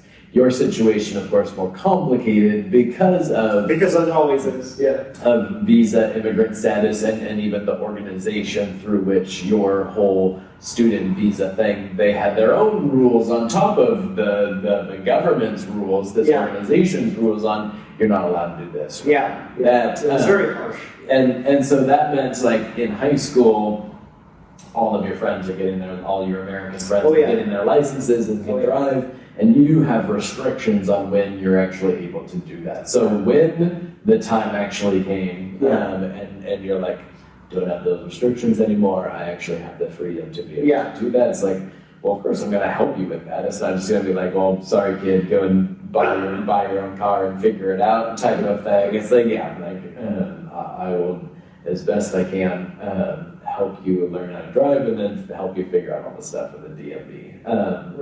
And similar to like the getting into the San Jose public high school of the last minute thing. Very much same thing with the DMV of like, to your point, 1.5 years of dealing with the beautiful DMV of all the fun things of multiple times that we would go there and then you just straight up get turned away of like, sorry, you can't do that, and then doing your research, coming back and be like, no, I can do it, and here's X, Y, Z, Y.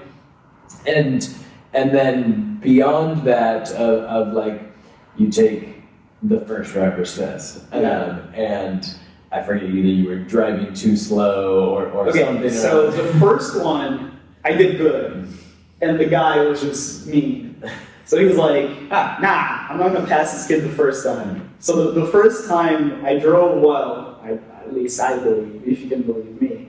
But this guy was like, nah, come back second time. Second time, I come back very much scared. I mean, I barely practiced for my license at all because I was just borrowing your car for like a few hours. I maybe had, 10 hours of practice total. And then I just go back and I'm like, of course, scared. And apparently like I drove way too slow, which I didn't realize at the time, but you're not allowed to do.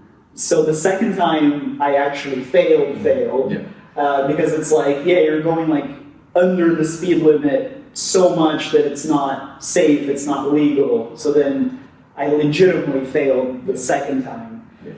And then the third time was the fun one. and I remember talking with my wife and us praying and being like, because the rules, if you're not aware of California DMV rules, 3 strikes and you're out, kind of like baseball.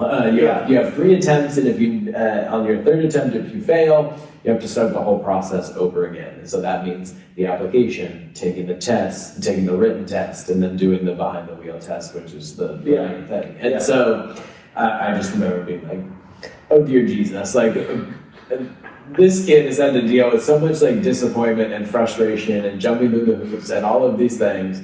Like, please give him the right driver instruction test person. Like, please don't let him have to go and do the whole thing. Because even at that time, like, with all of your immigration stuff, there's just always question marks on a lot of stuff that we're doing is in the summertime, and that would be the time of like, am I going back to the same school? Am I going to a new school? Like all of these things. And so with that brings time restraints, and for a normal person, if it's like, oh, come back in 3 months, okay, great. But you don't know what's going to happen. I don't know if I'll be here in 3 months. And so obviously you're getting frustrated, discouraged, all of these fun things.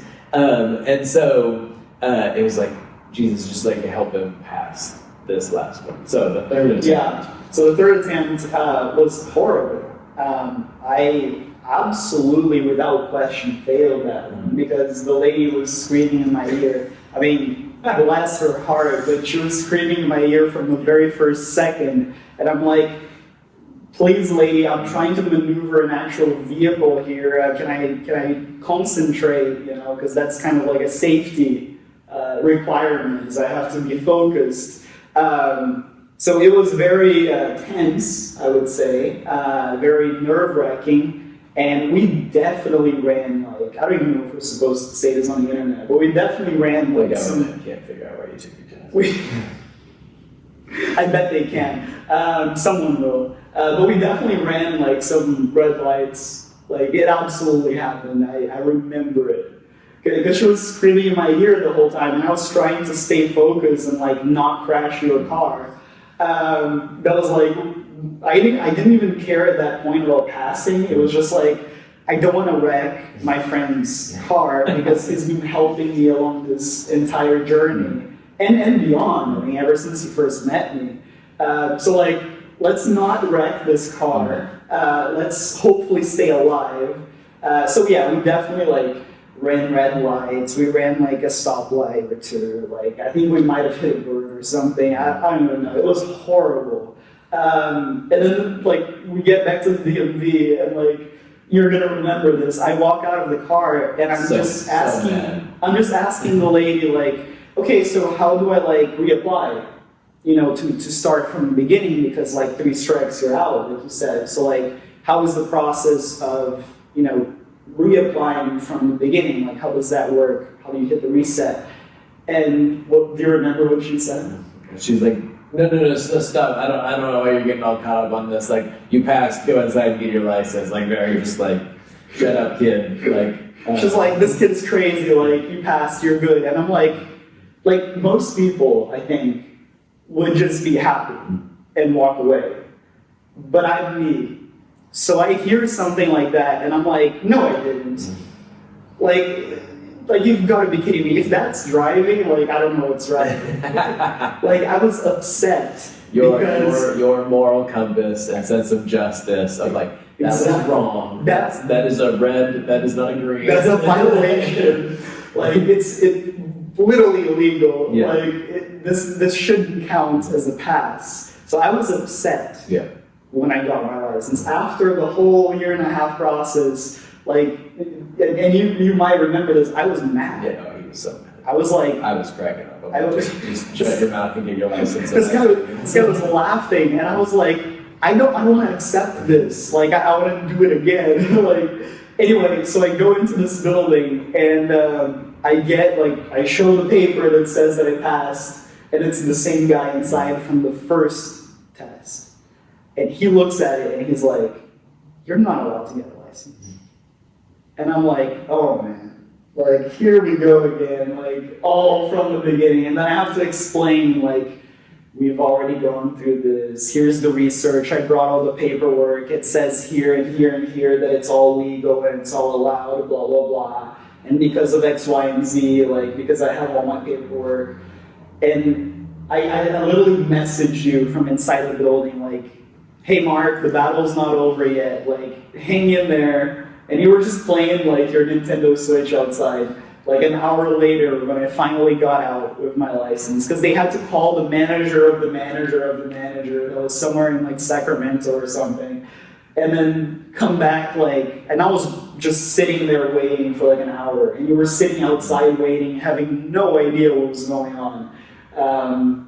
And eventually someone comes back from like the back room and goes, "You know what, sure, whatever, we'll let you have a license, I guess." But it actually didn't come in the mail. It's supposed to come in the mail in like a week. Mm-hmm. And for me, it was like 6 months. Mm-hmm.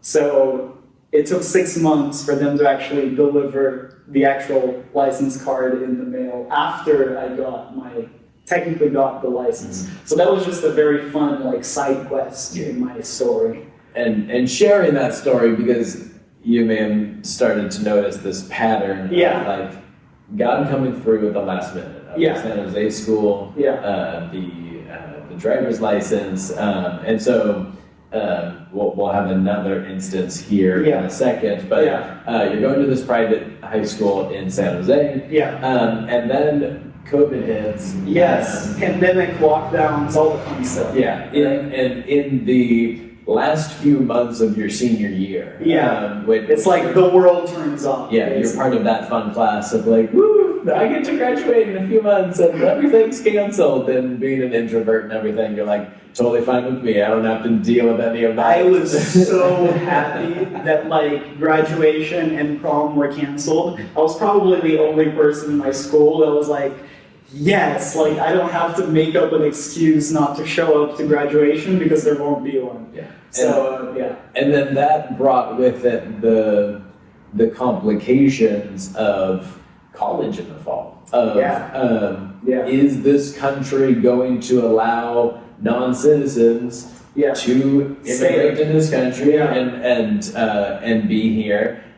Is it all going to be Zoom like high school was for the last few months? And also, what school do you want to go to? When you first came here, you were sort of like Stanford. Silicon Valley, but then stuff changed, and even your desire of where you want to go to school changed and everything.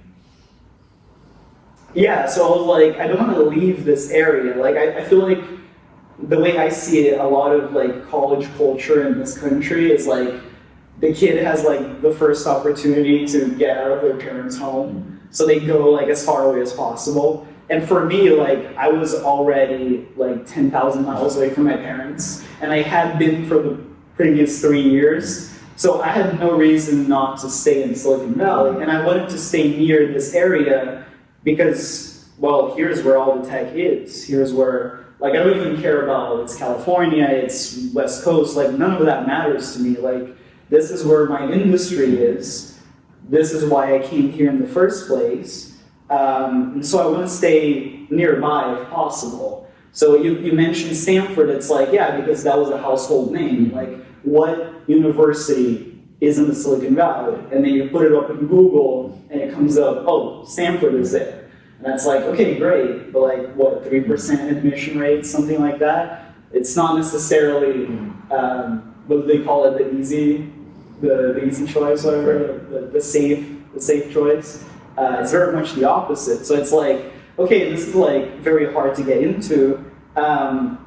It's funny, like last minute, I wrote my entire application to Stanford, and then like the day that we were supposed to like send it, I decided not to send it. I was like, I don't even know exactly how to describe it, but I was just thinking like, do I want to go into that financial burden for something that, to be fair, I've been working with my whole life. Working, quote unquote, because I wasn't allowed to work. Not here, not in Brazil, because I wasn't 18.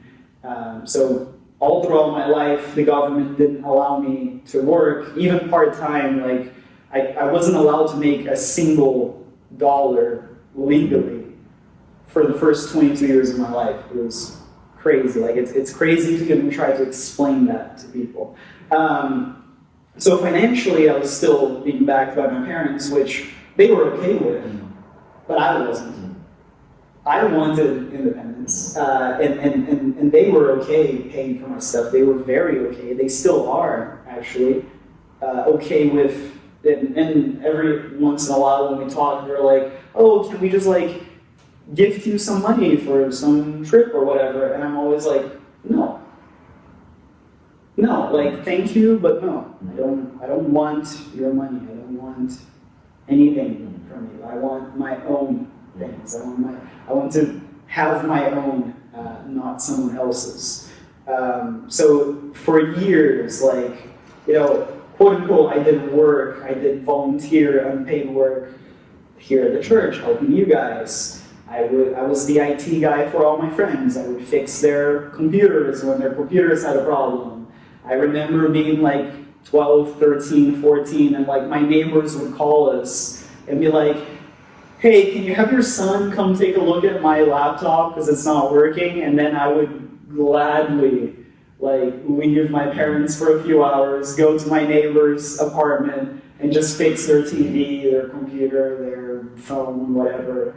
Like if the screen was broken, I would replace the screen on your phone, or like fix your laptop, or fix your Wi-Fi. I still do that for my friends, honestly. It's what I'm passionate about. It's what I love to do. So I was like, do I want this financial burden for a degree? Like, is it worth it for me? And then 30 seconds later, I was like, no, it's not worth it. So I was like, okay, what else is in this area? And San Jose State University, SJSU, was like literally in San Jose. It's in the same city that I was already living in. Okay, that's, you know, a state school. That's easier to get into. It should be, right? For normal people, it is. For me, I applied, of course, on time. And it was like a 6-month or so process of going back and forth with immigration paperwork and like making sure, I had all my visa, then it was valid. And because it was the middle of the pandemic, this was all digitally, this was all emails, like you couldn't talk to someone in person. So I was just trying to figure out, okay, here's all my papers, it's all in order. And they would take like a month to get back to me. And while all my friends were already accepted into school and like talking to each other, like, oh, I'm going to this state, and I'm going to this one. And they would ask me, like, where are you going to school? And I'm like, dude, I don't even know if I'm allowed to be in this country next month. Like, much less what school I'm going to in the fall. And I remember, like, graduation's coming up. Yeah. And once again, because of visa stuff, like, once school is over, you have like, I think it's a week before you got to pack up and you got to go back to your country of origin. Yeah, it's pretty much right away. And you still don't have an answer. Like you're packing up from your host family because you'd been with them for that one family for the 3 years, and being like, I gotta take everything before you, I think, able to leave some stuff over the summers every time you go back home and everything. But this is like, no, I have to pack up everything, and I don't even have an answer yet. And you would tell me, like, I will be here in the fall. Yeah. By the grace of God, like, I will be here. I don't have the answer yet, but I will be here. I'm pretty sure my words exactly were like, I don't know how, but I'm gonna figure this out. Like, and at that time, even you were like considering, can I get into a local community college? Yeah, like, are they gonna respond to me faster? Yeah, they didn't, by the way. And so you ended up having to leave, even not having that answer yet, as we like say, God bringing it down to the wire. leave to? Leave to Brazil after you graduated. You did? Am I getting my years mixed up? Oh my goodness. Your ears mixed up. Fake news. I'm fact checking him as we speak. There's going to be a tag underneath the YouTube video that's misinformation, lies. No. So it was last minute, like you said. It was like the week before I had to fly home in Brazil, which I don't like to describe as home. Never did. So it like almost again exactly almost like you can kind of see the pattern by now. Like a week or maybe two maximum before I was supposed to get on a plane and go back to Brazil, they finally like emailed me back and were like, okay, you're in. And this was like almost July, I think, at that point. So it was like well into summer of that pandemic summer of 2020. And like all my friends were already packing up to go to their colleges, and I was still waiting for answers. And it was very much like, okay, like if I get an answer, I get an answer. If not, I have to get on a plane and go back to Brazil, and then I have no idea what's gonna happen. Like, what am I gonna do when I get back there? Like, I already have a life here, I already have friends here at that point. Like, I have this church. Like, is it all gonna end? Is it gonna be the end? Who knows? And then, very much last minute again, I got accepted. And then I got in, and then I did fall of 2020 Zoom. That was all virtual, as most of the world was at that point. And then all of 2021, so spring and fall. And then we started to do at San Jose State kind of hybrid. So a few classes you could go in person, but most were still remote. And then, so yeah, I did 3 semesters at San Jose State. I no longer had a host family, which meant I was going to go to the dorms, but the dorms were closed in that fall semester because of COVID, of course. So nobody was in the dorms. So, of course, most people, especially people from the area, they just stayed at their parents'. But I didn't have my parents here. So it's like, okay, where am I going to live? So I had my own apartment, actually, for 2 years, starting that summer. And I was living at my own house by myself. It was pretty nice, but again, it was cost that, as far as I know, I didn't have another choice.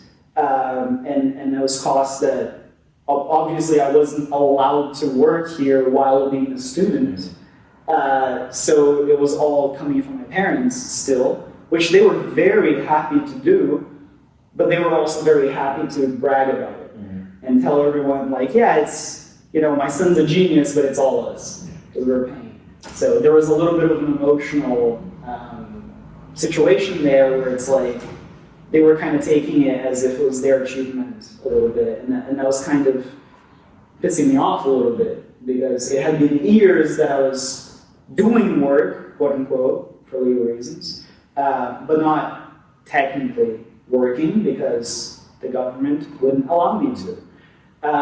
So 2022 comes, the pandemic is like ended by now, like we're getting past all the lockdowns and restrictions and all that, and it's like the last week to register for like the spring semester at San Jose State. It was going to be the last semester of my year 2, so sophomore year.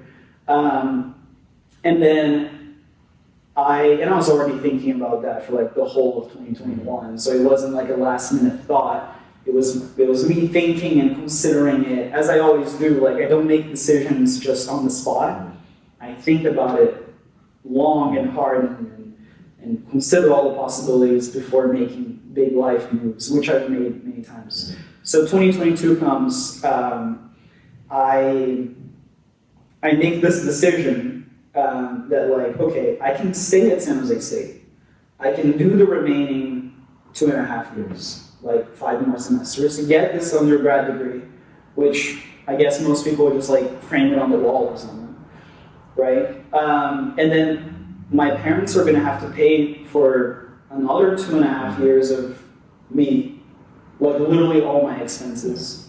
which is not cheap, especially me being in the US, them being in Brazil. The currency conversion is not beneficial if you're doing that route. If the money's coming in from abroad to here, it's worth a lot less.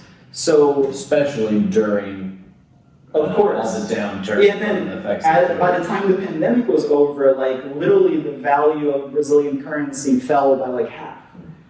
So whatever money my parents had saved up for my education before the pandemic suddenly was worth half of what it was before. And they would have never told me that, but like I've had access to their financials for my entire life. And like I said, they raised me to be very mature and responsible, so I was always very much aware of the situation. So they didn't have to tell me, like I knew what the situation was financially. And I figured out very quickly, like, I'm sorry, but like I've been at college for 3 semesters and I've learned maybe one thing or two that I didn't already know. And like I was doing engineering classes and math classes and stuff, and like I already know all of this. Like, what am I doing here? Like, and this is very expensive, especially with the house and then later the car. And it was like, my parents have to pay for all that. They no longer have as much money as they will. I did the math. I literally took out some paper and I did the math, and I was like, okay, if I finish my undergrad degree, so another 2.5 years, not only will my parents be dry, like completely zero savings, but very likely they will be in debt. And they will absolutely do it without complaining, without even telling me. They're absolutely going to do it because they don't want to be the ones to stop my journey. They're very supportive, have always been. But I knew what the situation was, as I always do. I like to know the truth. And I was like, okay, so I'm going to make a big decision. And it's going to be scary, and people are going to think I'm crazy, but hey, it's not really the first time. Like, I'm kind of used to that feeling already. Like, this light bulb came to my mind at some point, and I was like, I've been sitting on my Italian citizenship since I was like 11 years old. Because my grandparents were Italian, my mom was an Italian citizen. I gained my Italian citizenship by the time I was like 11. So I've just been sitting on this passport that I wasn't using. And if you're a citizen of any country in the European Union, you're allowed to live and work anywhere in Europe, in the European Union, any country. It doesn't have to be Italy. It can be literally anywhere in the European Union. And you're not an immigrant. You're considered a citizen. You're allowed to have a job. You're allowed to live there. You don't have to worry about, is your visa about to expire? Like, are you running against the time? Which is something that ever since 2017, that was my life. My life was looking at the calendar and seeing how many weeks I have left before my visa expires, before I have to renew it. And if I don't have time to renew it, I don't know if I'm going to be here in 3 months, like you said before. So it was very stressful, and then the financials started to not help out in that sense. So, I made that decision. I was like, I've already hit the restart button in my life a few times before. It's not like I'm not used to it. Let's do it again. Yeah. Let's leave America. Let's leave the United States. Let's leave Silicon Valley temporarily, hopefully. I have to go back to Brazil real quick because my passport had expired. I had to get a new one, and I had to be there for that for whatever reason. And then while I'm there, now that I'm old enough, and the Brazilian Constitution allows you to revoke your citizenship, I want to do that too. Like, I've never been a fan of Brazil. Like, everybody who knows me knows that. My family knew that. Like, ever since I was a little kid, I always said I don't like this country. I don't feel comfortable here. It doesn't feel like home to me. Hence why I moved out when I was 16. So I was like, okay, I have to go down there anyway. So I'm going to get my Italian passport, make sure it's valid for the next 10 years. And then I'm gonna submit the paperwork to get rid of my Brazilian citizenship. And I did that. And that was beginning of 2022, like February or March. And I'll pause you there. Yeah, go ahead. In this beginning of 2022 time frame of having to make that decision, like, do I abandon the dream that I've always had? Like, the dream has been getting here and gotten here. Yeah, and it was so rough to stay here all these years. And now, believing and hoping that I will one day return. Do I leave and start this new journey to hitting the reset button? And there are these times in our lives that we have to ask ourselves the question: how far am I willing to go to trust God? Like I felt Him show up on that rooftop, and I've seen Him show up in getting me into this school, at last minute getting me the driver's license, like all of these things. Always last minute. At the last minute, coming through, but even just His faithfulness and consistency, sustaining you for all this time. How far am I willing to go to trust God? And obviously, this next step that you're about to potentially take, and even from, like, you weren't exactly like throwing it out there to everyone in the church family. I'm like, hey everyone, I'm going to bankrupt my parents, and I don't really want to do that. Like, people are wondering, like, Flaumbert's saying he's not going to San Jose State, but we don't know what's next. Right. And then one day it was sort of like, peace out. Like, obviously, I know some behind the scenes, and I'm not going to share that with everyone because it's your business and everything. Wow. But be like, okay, this is Flaumbert's last Sunday with us, and we don't know when we're going to see him again. Can't really tell you why, but just it's all going to be okay. Right. I'll survive, hopefully. And I remember that there were some people, because American ethics and the American dream and all these things. Right. Like, what are you doing with your life? Like, the decisions that you're making are wrong. Like, Exactly. some of that mentality. And you just being like, this is what I believe I'm supposed to do, and trusting God to provide. And so, going back then to this process of leaving, we'll pick up there. But we're going to pause, just because I'm watching the time, and I've seen a few heads pop in. So I'm sorry, I'm going to have to do some cuts. That's okay. So I gave enough pause there. Remember your position of your legs, that you don't have any legs crossed. Right? Do we want to do a little, hey, there you go, look at that, movie magic. Even Mark is sitting down. Can you believe that? Crazy. All right, so we took a little lunch break because it's been 2 hours. Sorry about that, Mark. But we've made it from 2001 to 2022, so it's been a good 2 hours. Hopefully you guys are still awake watching this. And so we're doing stop. So you're about to get on a plane. Okay. Leave America. As I usually do. Yeah. And head to visit home. That's it. Okay. So, 2022, I made that decision. It was time to gain financial independence, and it was time to start my career. So I almost, without explaining it properly to anyone, because it was just too much to explain, I literally just told Mark like the week before, like, hey man, I'm leaving for a while, but trust me, it will make sense later.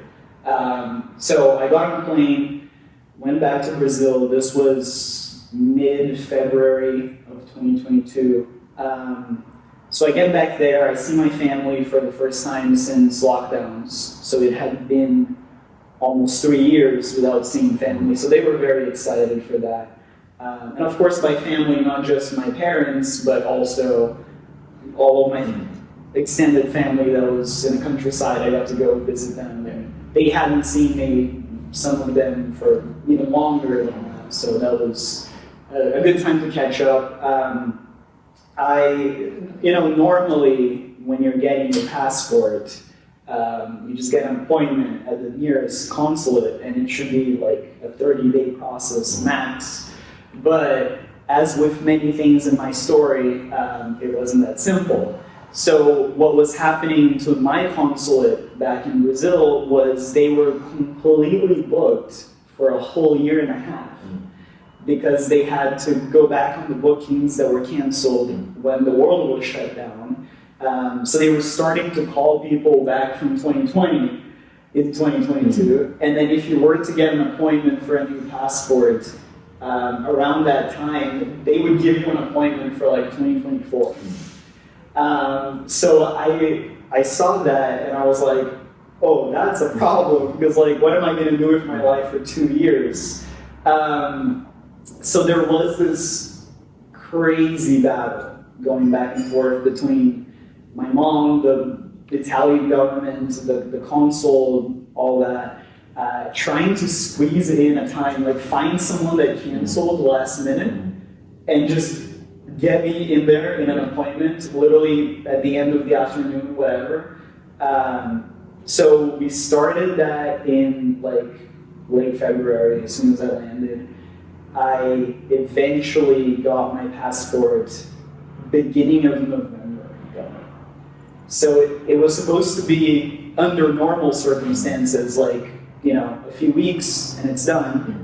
But as you might be able to spot the pattern in my story, things are not that simple. And the way I see it, I don't know if you would agree, but the way I see it is it's like, we literally have it written down in our notes. How far are you willing to trust God? Like how much energy are you willing to put into this just blind trust that it's gonna work out? That in the end, if it's meant to be, it's gonna be. Yeah. Like how, I use the word crazy. Some people don't like the word crazy, but how crazy are you willing to be to just put it all up to chance, basically? Like, I don't know if this is gonna work, but this is where I wanna be, this is the goal, this is the dream, let's dive right in and see what happens. So it was a year, like 2022 was, I was sitting literally in my bed all day, doing nothing, which I dislike strongly. Like I don't like not doing something. So it was terrible for me, emotionally, physically, everything, because I was just sitting around waiting for paperwork. And that was most of 2022, was just, I was in Brazil where I didn't want to be. I was waiting for paperwork that had no reason to take so long, but it did. And then at the same time that I was waiting for the passport so I could finally make the move to Europe, I also started the process to no longer be a citizen of Brazil. I submitted the paperwork for that, if I'm not mistaken, around March. And I remember it clearly, December 19th, 2022. So literally the entire year passed. I woke up December 19th, looked at my phone. There was an email from the Department of Justice of Brazil. I like open it up in like a fraction of a second, as you might expect, and it's like, your process has gone through.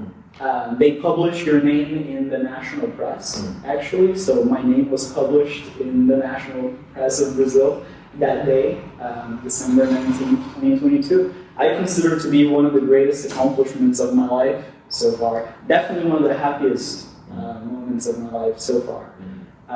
Was waking up, I remember so clearly, and again, it was a year-long process of just waiting for the paperwork to go through from March until December 19th. So I saw that email, I went on the website for the Brazilian government, and there it was. My name was posted, as they do every week. There was a handful of people that do it, so there were like 5 or 6 names for that. I think it was a Monday. And my name was one of them. And it was like, this person, born this day, the name of my parents. You can definitely find this online if you look it up. It's not, especially my name, it's not hard to find. So it's right there, it's official. I am, as of that day, I am no longer a Brazilian national. And to me, that was, I can't even put into words how special that was. And given my backstory, given, of course, not just me disliking the country, but everything that country brought to me in terms of traumas and murders in the family and violence, and the fact that the nation kind of betrayed my dad after my dad gave his whole career to try to protect the country and all that. And it was a country I never liked. So it was such a big accomplishment. I remember I saw that email, I went to the website, I checked, it was like, oh my God, this is real.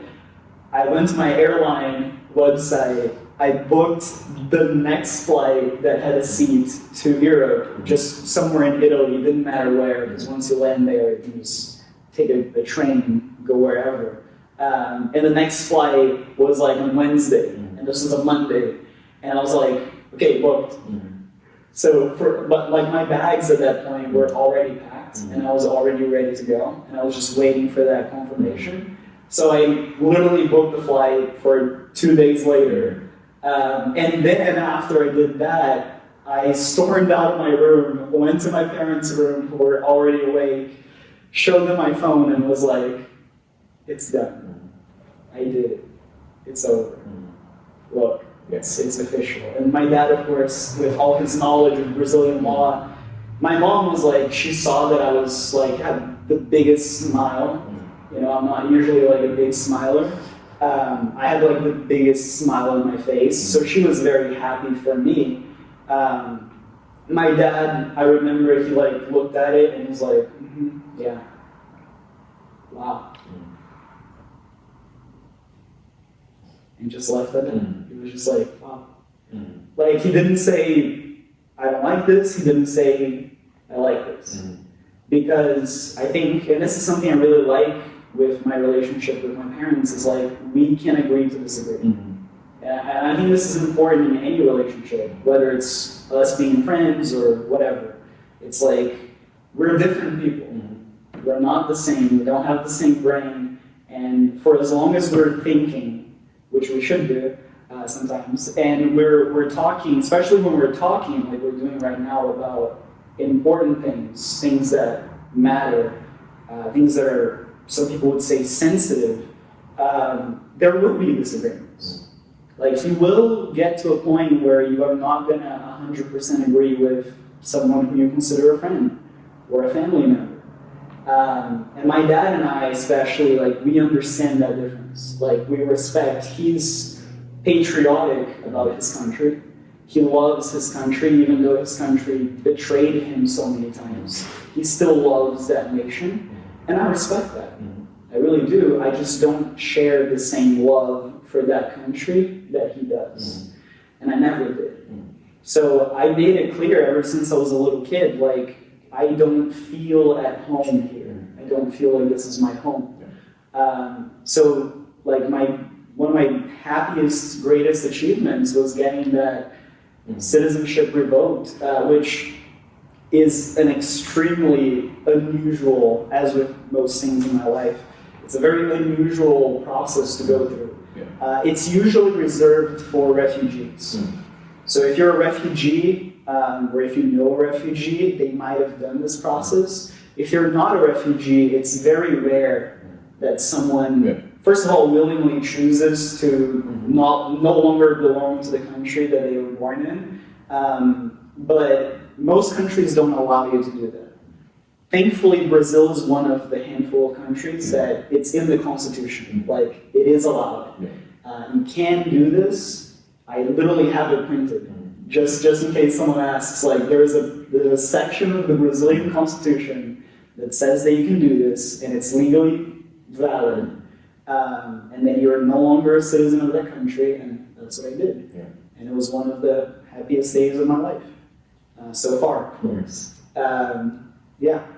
Yeah, and so when you headed back to Brazil, those were the things that you needed to accomplish. Yeah, those were the tasks. Because of your grandparents, you Yeah. already had Italian citizenship, Correct. so you didn't have to worry about that. But you needed the updated passport, Correct. and then you needed to renounce Brazil. Yeah, well, I didn't need to, but I You desperately wanted to, yes. And so those two boxes checked. Yeah. Flight Which ordered. on paper should have been a month or two, ended up being a year-long process. which you can imagine how stressed and nervous I was the whole year. Like, why is this thing not done yet? Like, seriously, we started this in, let's say, March. It should have been done by May. And there we were, December, like literally days before Christmas when it finally went through. So it was a year-long battle, and that was my 2022, basically. Yeah. And so then, end of the year, you make it to Italy. I make it to Europe, I make it to Italy, And start looking for a job. What's the process? I remember I landed in Italy. I texted some of my friends from California. I'm like, hey guys, I just landed finally in this new continent. I don't know anyone here.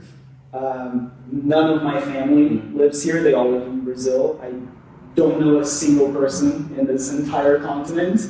And I have a hotel for a few weeks, but after that, I have no idea what's going to happen. And I'm super excited to see where I end up.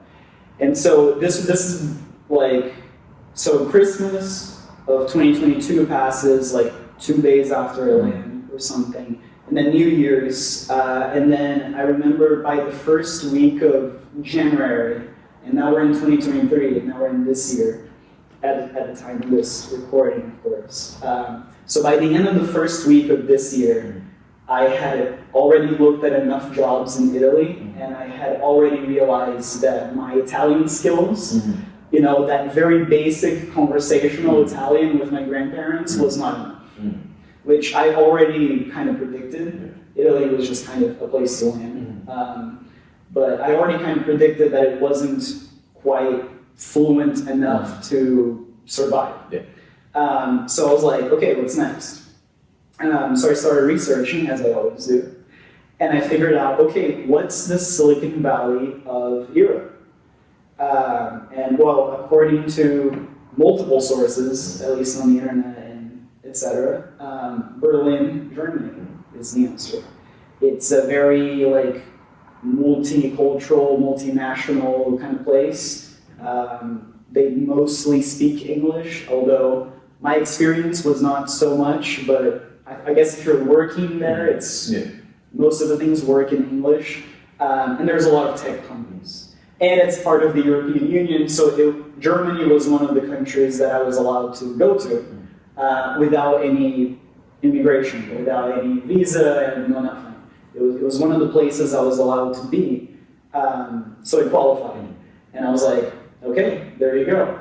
So I took a train, and I went from Milan, Italy to Berlin. And then I did the remaining of January, so 3 weeks of January, and all of February. I was in Berlin, jumping around hotels, applying for jobs day and night, sending my resume to literally anyone that would have a upload button, and getting no's and no's and no's and more no's and more no's. And more than no's, it was actually just silence. So some no's, but like even more than the answers coming back negative, it was just like silence. Like it's ridiculous how that works with companies these days. It's like, unless you know someone in there, like you can knock on their door and introduce yourself and they will look the other way. Like I've done that. I literally went, if Elon Musk is ever watching this, I went to the Tesla factory that had just opened in Berlin, and I literally went to the security guy at the door and I introduced myself and I tried to explain, of course, how do you explain a life story? I mean, we've been here almost 2.5 hours. How do you do that in a minute, right? But I tried to explain like, hey, I'm new here, you know, I work with tech, whatever.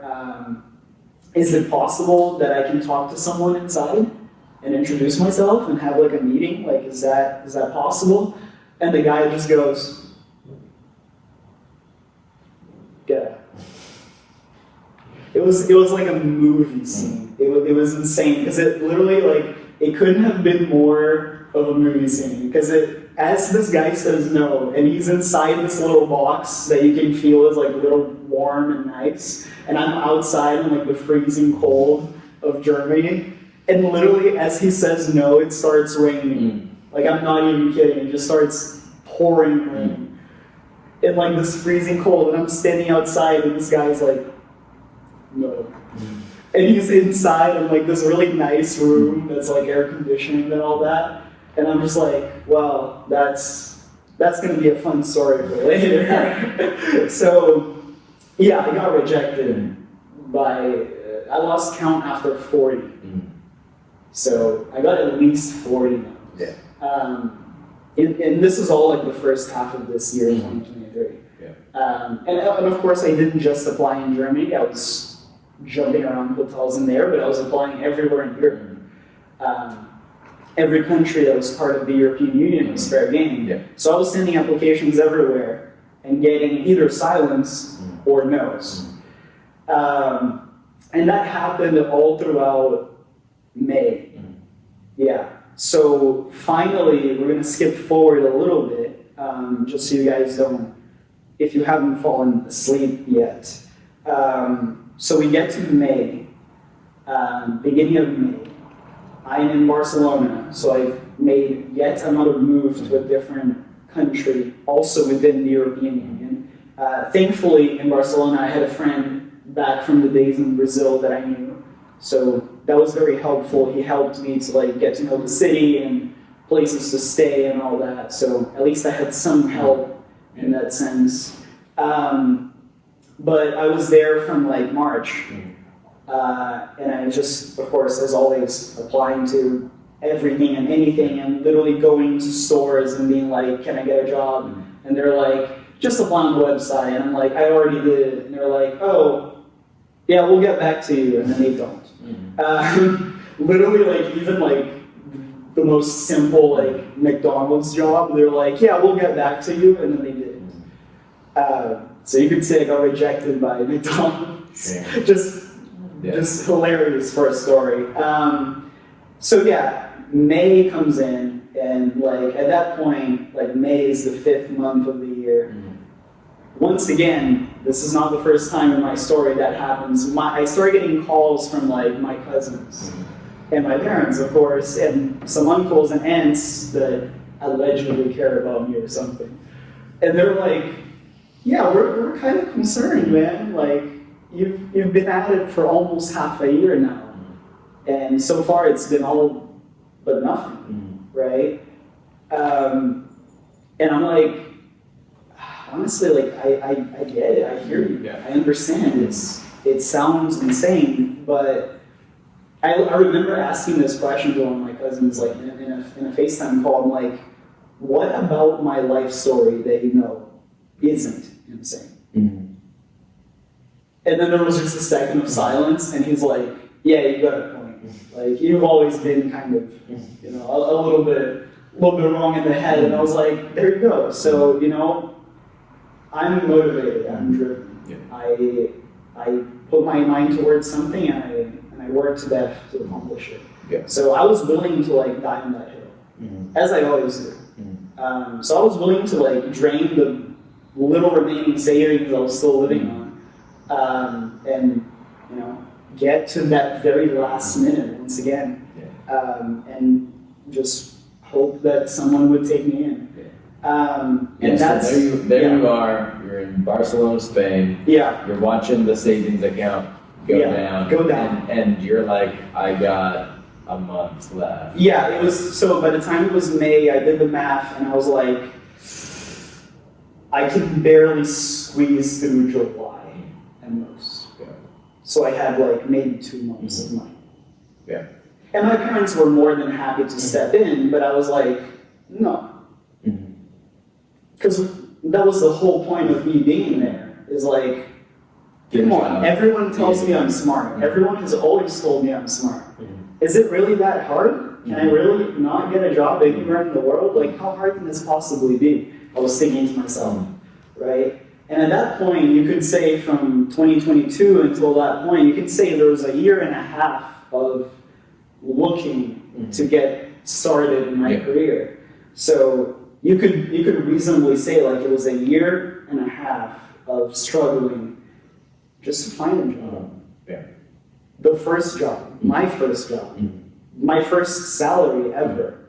It was for most people, it just happens normally. For me, it was a battle. It was an uphill battle, very much so, as we've seen in my story many times. So anyway, May comes in. It was around like May 5th or 6th, something like that. It was a Friday, I remember. And I get a call back. I think it was first an email and then a call from one of the like 40 or 50 companies that I applied to. And they're like, hey, we read your resume, your CV, and the letter that you wrote. And yeah, could you get on a call with us? And I was like, yes, like, of course. Like, I'm available whenever you are. You want me to go in person? I'll go. And they're like, no, it's fine. We'll just get on a Zoom call or something. And then we did on Friday afternoon. And then I did again on Monday with the CTO. Very nice lady. She might be watching this later. Not just saying it because you're watching it, but seriously, a very great team. I know you guys may or may not see this one day, but truly a very good team that I'm very proud to be part of. And I'm very happy and grateful that they saw through me. They saw through this like insane kid that was just kind of lost, jumping around places in Europe, and kind of came out of nowhere.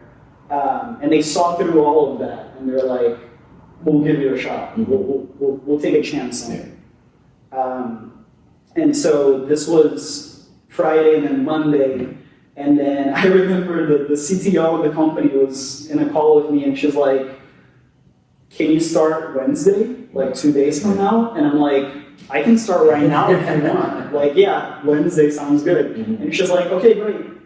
Come by the office on Wednesday and you start. It's a 6-month internship. We'll give you this trial period, and we'll see if you are, as good as we think, and we'll see how it goes. And so Wednesday, I believe it was May 10th, 2023, was my first day working ever, officially a job. And I was 22 already. Yeah, I'm 22 and a half now, so this was just a few months ago. So that was like the end of a year-long battle, and very much last minute again. Seems to be a pattern, right? And then, 2 months into the internship, I got the good news that apparently they liked me or something, so they wanted to stay. Yeah, which at the beginning you had been told, hey, at the end of 6 months we'll revisit whether we're going to continue. Yeah. And then less than 2 months in, they were like, actually, you know what, forget the end of the 6 months. Correct. We're going to let you know now we're going to hire. So usually they do the 6-month internship to see if you're actually, a good employee, and then they make an assessment at the end of 6 months and see if you're worth hiring full time. I was actually told, like you said, by the end of month 2, I believe, that, hey, they're interested in keeping me after the 6 months. So starting in November now, we're recording this in July 31st, 2023. But starting in November, I'll have officially a full-time job. That's where you start applauding and crying. We can edit in some cheer. No, we're not doing that. But just imagine some confetti or whatever. So that was, major accomplishments in the last year and a half. Between changing my citizenship, between finally getting a job, and that, to get to that point, it took taking that insane leap of faith to leave here, a place that I consider to be home, a place that I consider to be, my church family, my friends, and go to a new home after 5-6 years, almost 6 years living here, and hitting the reset button again, and taking a shot in the dark and having no idea if any of this was going to work out, but just being willing to go to the very last minute and just trusting God and trusting the process, and trusting that if I'm really that good and if it's really meant to be, it's going to happen. And over and over again in my story, you can see this pattern that, like, it takes until the very last minute, and then something happens and it goes through. Yeah. So that's very much, I know it's been maybe slightly over 2.5 hours. I hope someone's still watching this. We'll see. But hey, it will be on the internet for posterity. And to the people that are still watching this, if there's one thing, like we've gone over everything. Well, not everything, but a lot. Yeah, 22 and a half if years there's in 2 hours. One thing that you want someone listening to this to take away, what is your one thing? Can I just repeat the title of this testimony? It's like, it's that spiritual, like, godly experience that I had back in 2011 that, my science brain cannot rationally explain. It was having that experience when I was just starting to understand what Christianity even was. And hearing this, I don't know if I call it a voice or just this thought came into my head and said, I have a plan for you. I know this is the title of the testimony and it sounds cheesy and it's probably the title of the YouTube video too, but it kind of wraps up my story so far pretty well because, I'm not like perfect. Not everything in my life is like in order. Like I still struggle with depression. I'm currently medicated for anxiety. I'm in a medical treatment for anxiety, which is not surprising, given everything I've been through. That my body is finally showing signs of, hey, you need to calm down. You're too anxious. You're too stressed, which totally makes sense. I'm a complete workaholic, and I work long hours just because I like it. And it gets to the point that it's unhealthy. So I had this like medical condition for the first time in my life this year. I ended up in a hospital. I went straight from the office. I was doing like a presentation or something. Had a major anxiety attack. Had to be rushed to the hospital. And now I'm in this treatment. So it's not like, you hear my testimony and it's like, oh, this guy, like, he accepted Jesus and now his life is perfect. And everything worked out well. Like, that's not real life. Real life is messy. And like we said before, some people think that like you become a Christian and then your life is fixed. Not at all.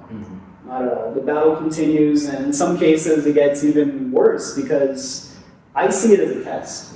I see it as a test of your faith. And like, do you actually believe the things that you say that you believe?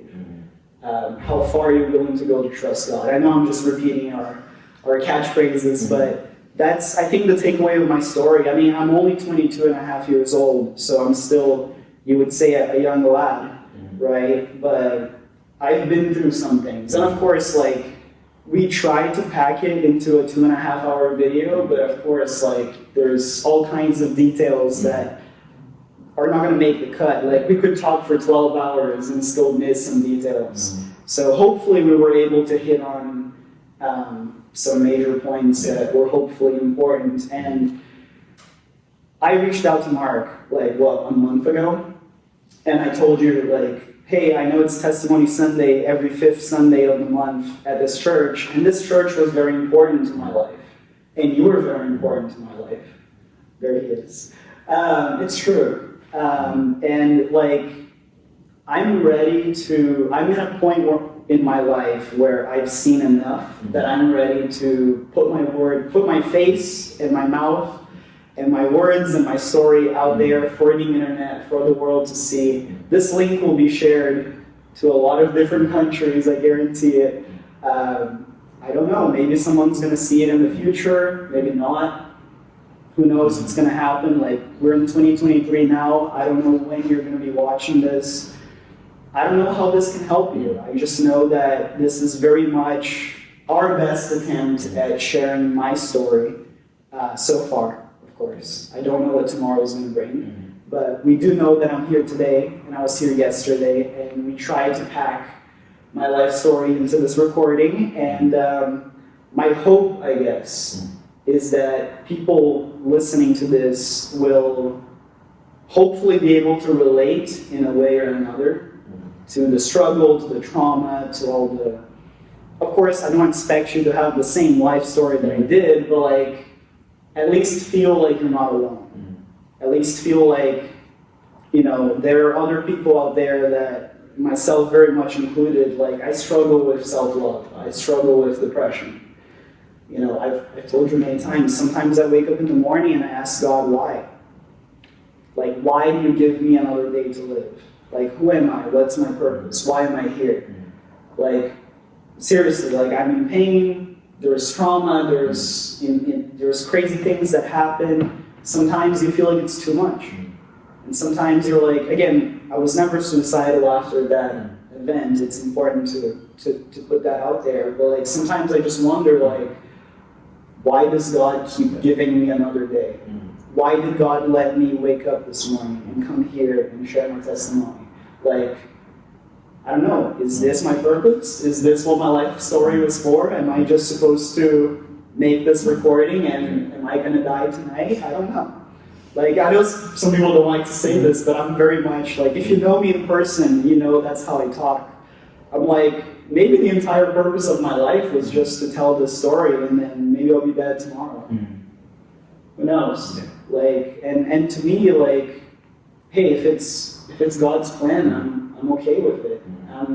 I'm here. I have the energy. I have the drive. I have the passion. I'm passionate about science and technology. I hope to build great things, great tools to help humanity in whatever way I can. Again, if Elon Musk ever watches this, like, put me in the Starship. I'm going to Mars. Like, let's do this. Seriously, I'm ready. Let's do it. Because, let's help civilization. Let's help the human race. Let's help people. And if we can create tools and we can create technology to do this, and we have the skills and we have the engineers, and we have people that are passionate and can get together and build a device that helps you share this story around the globe like the internet does. It's a great thing, and that's what I like doing.